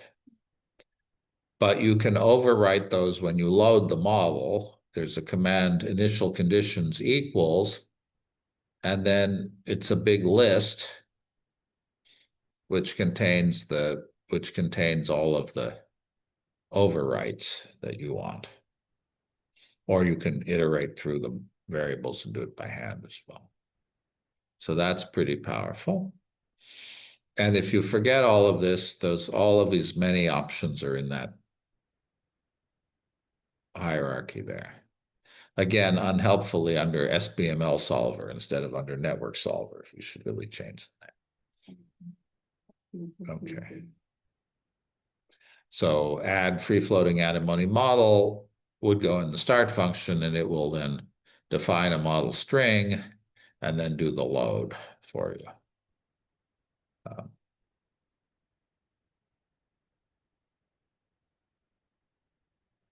And again, you need to have the model string identified. That's the model string, the name of the model with which you're going to refer to it, and then the step size. Those are essential. Those all have to be specified.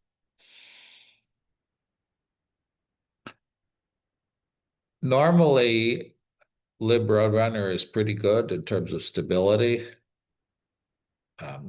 Again, in the step function, we operate just once, which is time step SBML. That's all we do. When all of the antimony models in the system are stepped at the same time when we do that.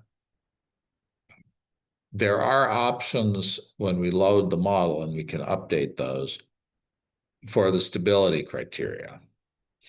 So occasionally, if you have a model that produces very rapid changes of variables, so like a neural firing model, so action potentials, then you have to tell the system to use a finer time step for the solver for the ODEs.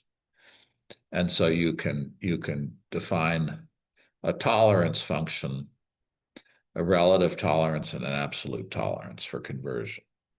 So if you run the simulation and you're getting errors like it'll say CVODE error, failed to converge.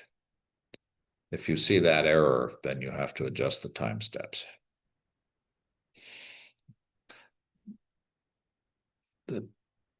It's not something that you run into. Most of the time you don't run into that, but occasionally that error will show up. And if you're not aware of this problem, that's internal to the libRoadrunner solve. All right. And then this time stepping SPL model. Okay. Now, how do I read and write information between CompuCell and Atom? So everything shows up as a dictionary. I don't have to do a set or a get. It's all native Python dictionary. If I called when I loaded my model, I gave the model a name. Whatever that name was, cell.sbml.model name, parenthesis, whatever the variable or parameter name is. That's it. That gives me direct access to the SBML. So that's all I have to do. I don't have to do a set or a get. So I can overwrite the values of the network model just with an equal sign in Python. Now, there is,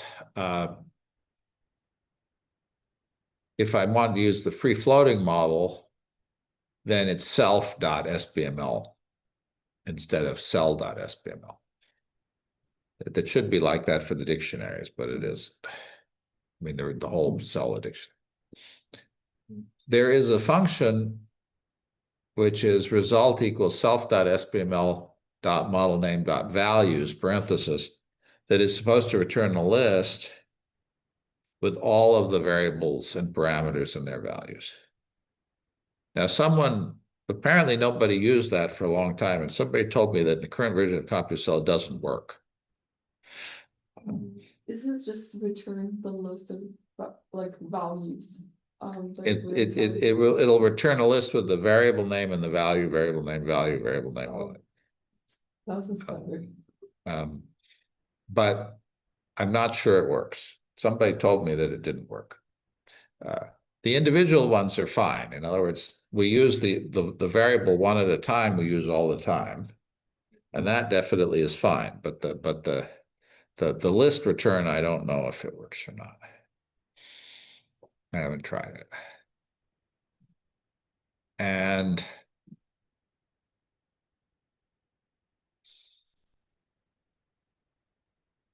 so we can also copy models, and that will include the state of the model. So I can do a self-copy, and it has a funny name, SPML simulators from cell 1 to cell 2, for example. And that will actually grab the whole model state and copy it and override it. Now, I don't think I've ever actually used that function, but it's there.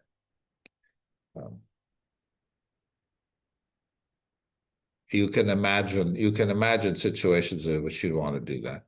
And then you can also, as I mentioned, delete a model. You can remove a model from an individual cell.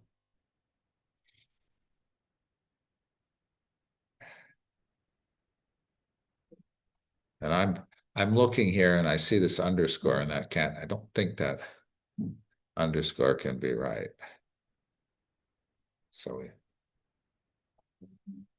Yeah, I'm not sure because there is some. but I mean, Python sometimes has underscore something, but I think that's a type. We use it. The code snippets will give you the correct syntax, but I better double check that one. All right. And so if we look back at the code that you have in your, if we look back at the code that you have in your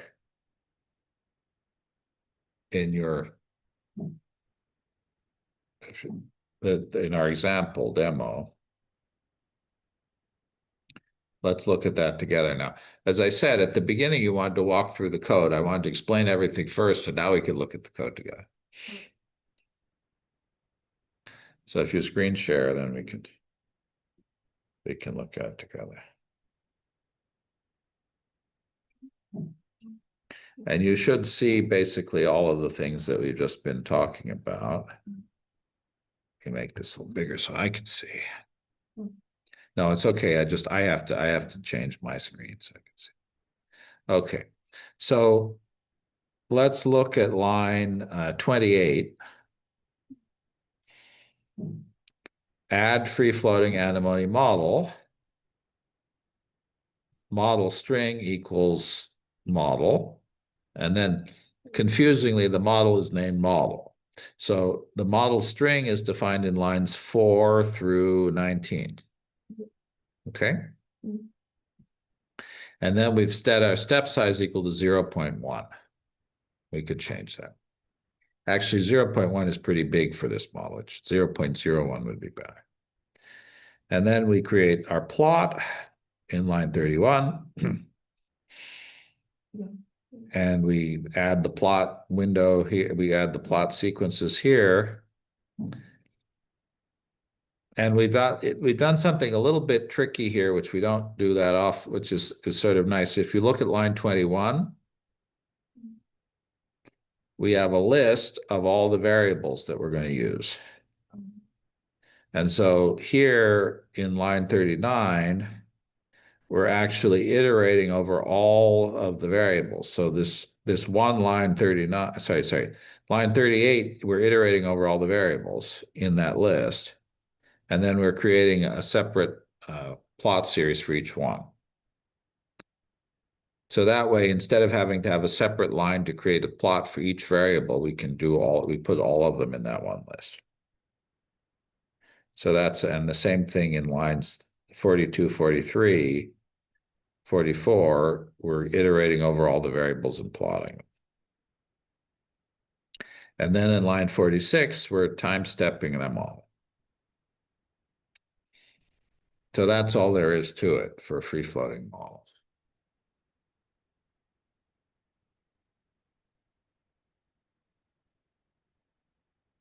Now, I could by hand overwrite, for example, I could say, let's change the value of V or change the value of T. If I change at some fixed time in the simulation, if time equals 1,000, well, it would be MCS in CompuCell, right? And then we could say it would be in this case, it would be self because we've got a free floating variable. It would be self dot model. And then we could give we have to pick some parameter, V. And then you have to, it's a dictionary entry. So it's a square bracket and then the name of the variable.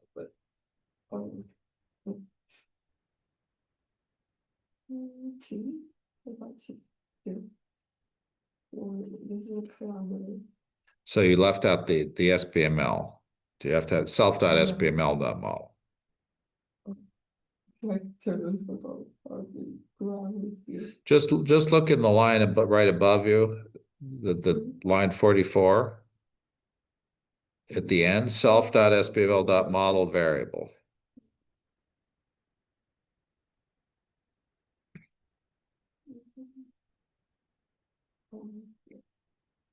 Also, That's fine, these two parameters. Yeah, it doesn't, as far as Python CompuCell is concerned, parameters and variables are the same. Okay. And you could say something like divide equals or times equals 1, times equals 1.1. Right, then that's all you need to do. Now you've gone in by hand and over at that time, you've changed the value of V. Let me just show you how you would do that in antimony if you wanted to do it inside the antimony string. Yeah. So anywhere in the code, because the order doesn't matter, create a new line. You'd say at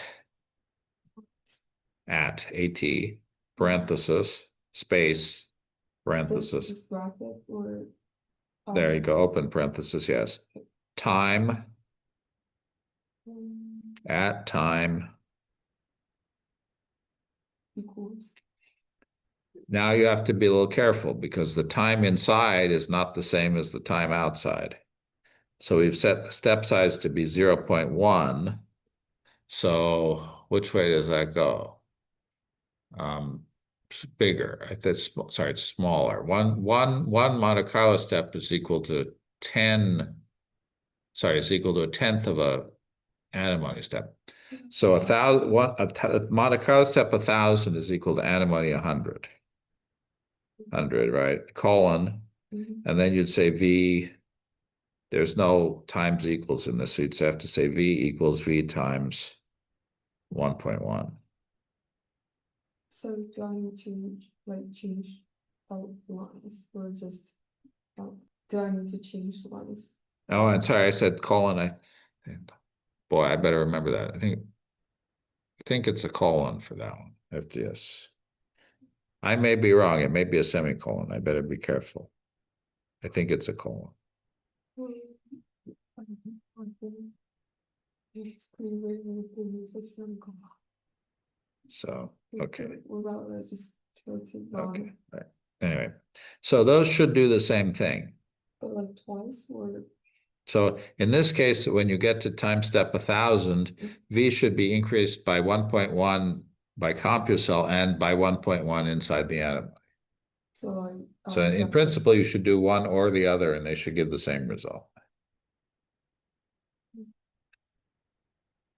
So you could try running that and see what happens. If it crashes, we know it's a semicolon instead of a colon. Yeah.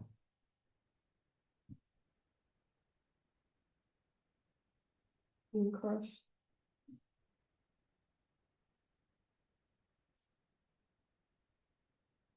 Did it get to 1,000? Yeah. Alright.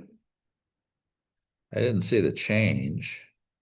I think it's because It's already saturated, so we waited. Maybe a time equals 5 would be better than 1,000. um, So that would be at 5 there, and it would be 50 for the other one, I think.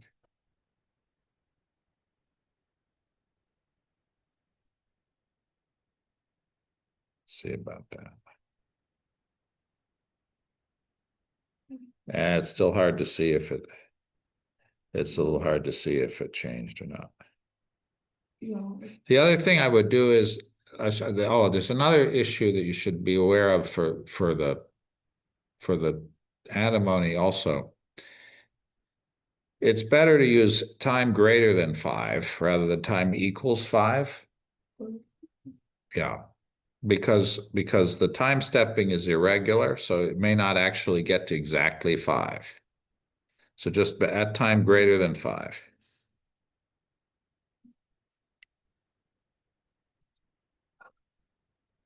Now the at inside of antimony is executed only when the argument goes from false to true. So at time greater than 5 will execute once. In the CompuCell, on the other hand, if Monte steps greater than or equal to 50, will execute every time. Yeah. So in the CompuCell, you need to keep it Monte step equals 50. So in 47, you need double equals. But in the antimony, it has to be greater than an equal. Okay, good. And I think like if we introduce the rule into the project, I think the only change would be the speed to usually. Right. You're not going to see much that's Yeah. maybe make instead of v equals v times 1.1, let's make it v equals v divided by 2. So it's clear that, oh, well, let's change, what are our variables? Let's make let's change t instead of v. Let's take it t equals t over 2. Something where we really see that it did something. There you go. There you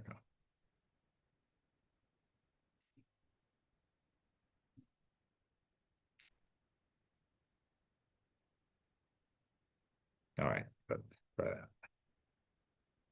And now we should see that it does actually, because that should be clear to watch, to see. Oh, Yeah, you see the discontinuity there. It's already pretty small at 5, but it's done and shown. All right. So there's a lot to play with here, I understand, but let me go back to just there are 1 or 2 more things that are already at the end of our time, but I did want to show you just 1 or 2 more things, and we'll come back to it. And this is maybe now going to be a homework exercise. Where's my cursor? There. Okay.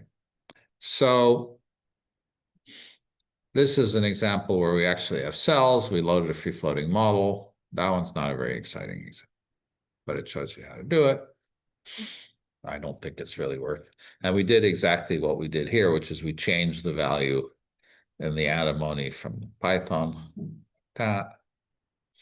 Now we're going to load it into each cell. And this just shows you we can load it into all the cells. We can load it a single cell at a time. We can load it all cells of a given type. Through all these different options.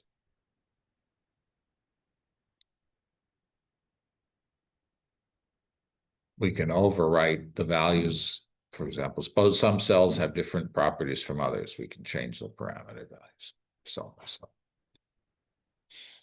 The one thing that would be nice is the tracking fields. We use those tracking fields a lot.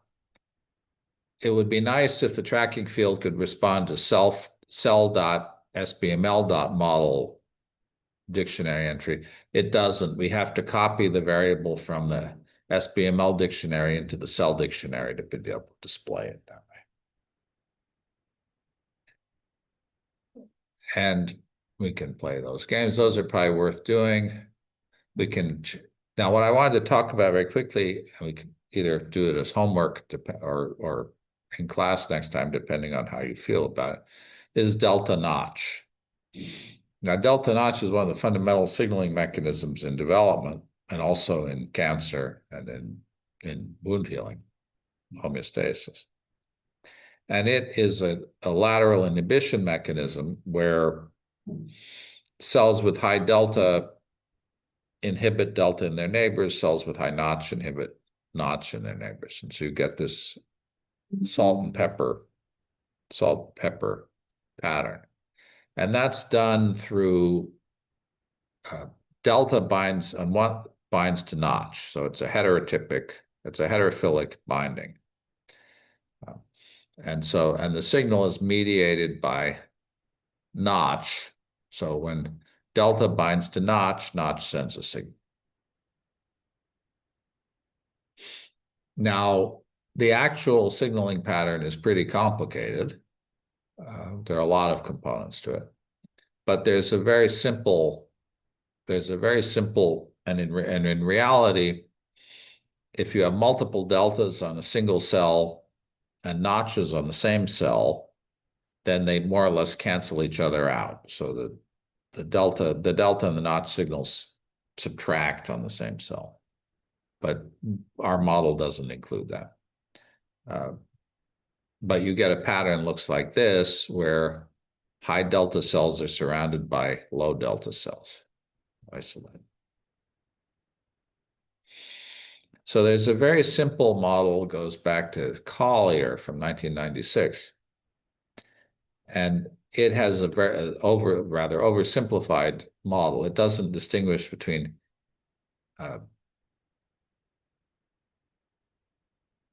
delta. It only has the delta activated delta and activated notch. It doesn't have the inactive to active transition. And so what it says in this, in my cell, the amount of active delta I have is a rate constant times an inhibitory function of notch. The more notch I have, the less delta I produce, and delta decays. So if I have no delta, if I have no notch, then I have V times 1 minus D. And so D will go to 1. That's simple. The more notch I have, the less D I'll get.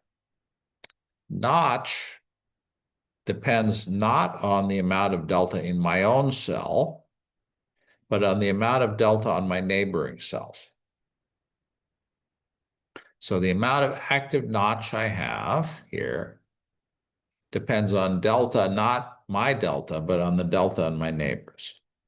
So notch is activated by delta on my neighboring cells, that's D bar. And I have a Hill function. This is a Hill function too. D bar to the K over A plus D bar to the K, and notch decays. So it's very, very simple inside the cell. Inside the cell, delta is produced, inhibited by notch and decays, and notch decays. And it's produced, this is something from outside the cell, so this is effectively a constant as far as the cell's concerned. And the parameter values are sort of strange. I don't know why he picked the particular scalings he did, but that's what he did. So the Hill exponent is 2, and there are different rate laws like this. And so the one thing I have to do here, this equation and this equation are all written in antimony. But D bar comes from outside. And I would love to have language in antimony that allows you to do that cross-cell connection. It doesn't exist. And so we have to do it by hand. And what we're going to do is, here's what happens when you run it.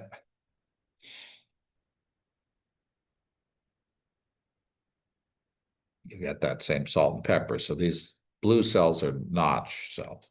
I mean, sorry, delta cells. And the way we're going to do it is we write that model in, and we're not going to do it today, but I'll walk you through just quickly because we're running out of time.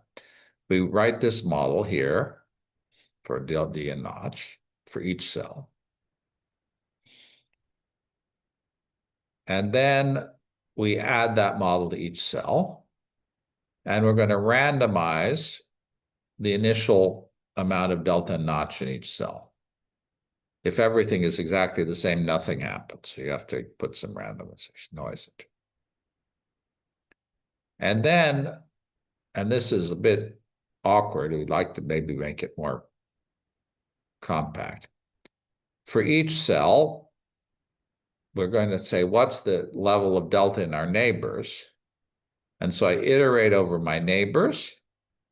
I read the value of delta in the neighboring cells, I accumulate it, and then I calculate the average and pass it back to my cell. So that's what I have to do to read the neighbors. It would be nice if I could just say read the neighbors, but I don't have that function. Now, in a slightly fancier program, you could say, well, the signal should depend on the contact area between the cells. If they touch over a small area, the signal is weaker than if they touch over a big area. And so the neighbor data list actually returns the contact area as well. So I can weight this signal by the contact area if I wanted to. And that's the full simulation. I had a tracking field. I have to copy the values from the model to the tracking field. And that's how you get that simulation. And that's really about it. That's the most complicated thing you ever have to do. The only other thing that you wind up doing fairly often would be you take chemical out of the chemical field and you add it to the internal model. Suppose there's glucose outside the cell. I do a uptake, an uptake from the chemical field for glucose, and then I add that to the glucose inside the cell in the SBML model. Or similarly, if I wanted to secrete something, I would say I take it out of the ODEs and I put it into the field.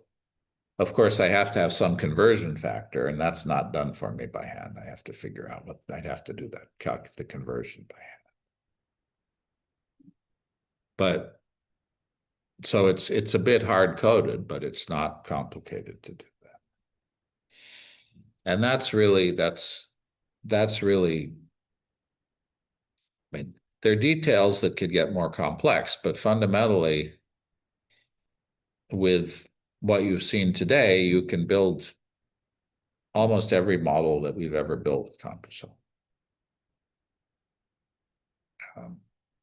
Again, if you want to do Boolean network models for stochastic Boolean models, then you have to use MapBoss. But it behaves very similarly. The syntax for specifying the model is different. You'd load a MapBoss model into the cell. You time step the MapBoss models, but you'd read and write everything just the same way. And so it's handled in a very similar way. Okay. Any questions about any of that for today? This was is, so like if I add a new rule into the project and I write it both in the model string and the CC3 section. Yeah. So with this rule, they implement it twice or just once, randomly once. Wait, you mean in your code? Yeah, because like in my code, I updated the T value You mean. in 2 places. Oh, I thought you were talking about your project. When you said rules, I was thinking of Paul's rule graph. Oh, You mean for antimony rules. yeah. So the SBML, the antimony models don't know about the Python. So if you have a rule built into the antimony string, and you then have something that changes the parameter, the variable in the Python layer as well, it will be changed twice. So actually the T was become like a quarter of the original T. If it executed, if we got the timing correct, yes. Yeah, I think that makes more sense because from the plot, you can see like it's closer to a quarter. Right, yeah, so it's doing it twice, yes. So those are independent of each other. Yeah. And the triggering is a little bit different because, as I say, in alimony, again, it's a declarative language which is event-based rather than a procedural language. And so an if statement is a sort of a strange thing because we think of ifs as happening in time. And there isn't a concept of time in the alimony declaration. There's no concept of sequence. And so the rule in alimony is that if the argument of the at goes from false to true, you execute the command once. So if you say at time greater than 50, t equals t over 2, then at time 50, the t will go down by a factor of 2, but it won't do that repeatedly. It'll only do it once. Now, if you trigger off of a variable, if ATP greater than 50, cyclin equals cyclin times 2.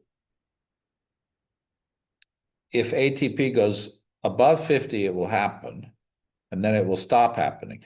If ATP goes below 50 and then goes above it again, it will trigger again. And so you can play games like you can have the rate constant go from positive to negative. Suppose if the rate constant goes from if x greater than 10, k equals minus k. So x is growing, and now at 10, the rate flips it, so x now starts decreasing. So I write that, and that happens.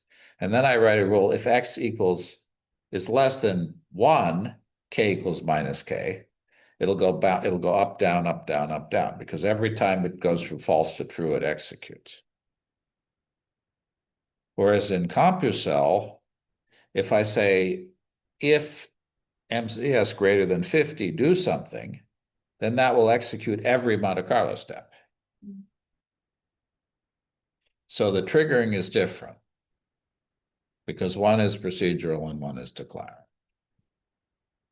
They both make sense, but you have to know that that it's a different principle of operation. So for time, it's less of an issue, but if you trigger off of conditions, if A is bigger than 10 and B is less than 5 and C is something else, then suppose you want something to happen periodically inside of alimony. You could write if sinusoid of time times something greater than 0. Then that sinusoidal thing will go up, down, up, down. Every time it crosses 0, it will trigger. And so then that will happen periodically. So, you need if or Add. okay. Add is equivalent to if, but with the addition that it only triggers when there's a change from false to true. Right. If is an argument is an operation on the state. If doesn't care. If is true whenever the argument is true. At is only true when the argument switches from false to true. That's why you used a at rather than if for the name. So, and if you want exploration of all those things, also how to define functions and this kind of thing inside of alimony, the little online textbook that Read the Docs has very clear examples of all of these things. You can get pretty elaborate with it, but a lot of that elaboration is for when you're writing simulations that don't use anything except alimony. If you're using it inside of Python, you don't need to put all of the logic in alimony. Although in some ways, the antimony is more shareable than the Python, so there's some advantages to doing things in antimony too. So I can't give you I can't give you a complete answer for all of these things, but I mean, we covered a lot. Normally this, because you've done network modeling before, I went through things pretty fast. If I were teaching people who hadn't used networks before, I would take 2 days to do the same thing. So when I teach the CompuCell course in the summer, the things we covered now are a whole day of lectures. But and this delta notch model is available in the student materials folder. I think it may also be a prepackaged demo for CompuCell. Yeah, I definitely see it just in lecture. Okay, great. And there's another model that was done, which is sort of similar to delta notch, that goes back to Zartman at Notre Dame, who was modeling calcium signaling in Drosophila embryos. And that's also a triggering model, and that's we have a version of that too. It's the network itself is a bit more complicated, but you do the same thing. You look over the cell's neighbors, you exchange material between the cells. So it's a similar principle. All right. All right. Anything else you want to talk about today? We've run over a little bit on time, but no? Okay. Well, thank you for being so patient. I always appreciate it.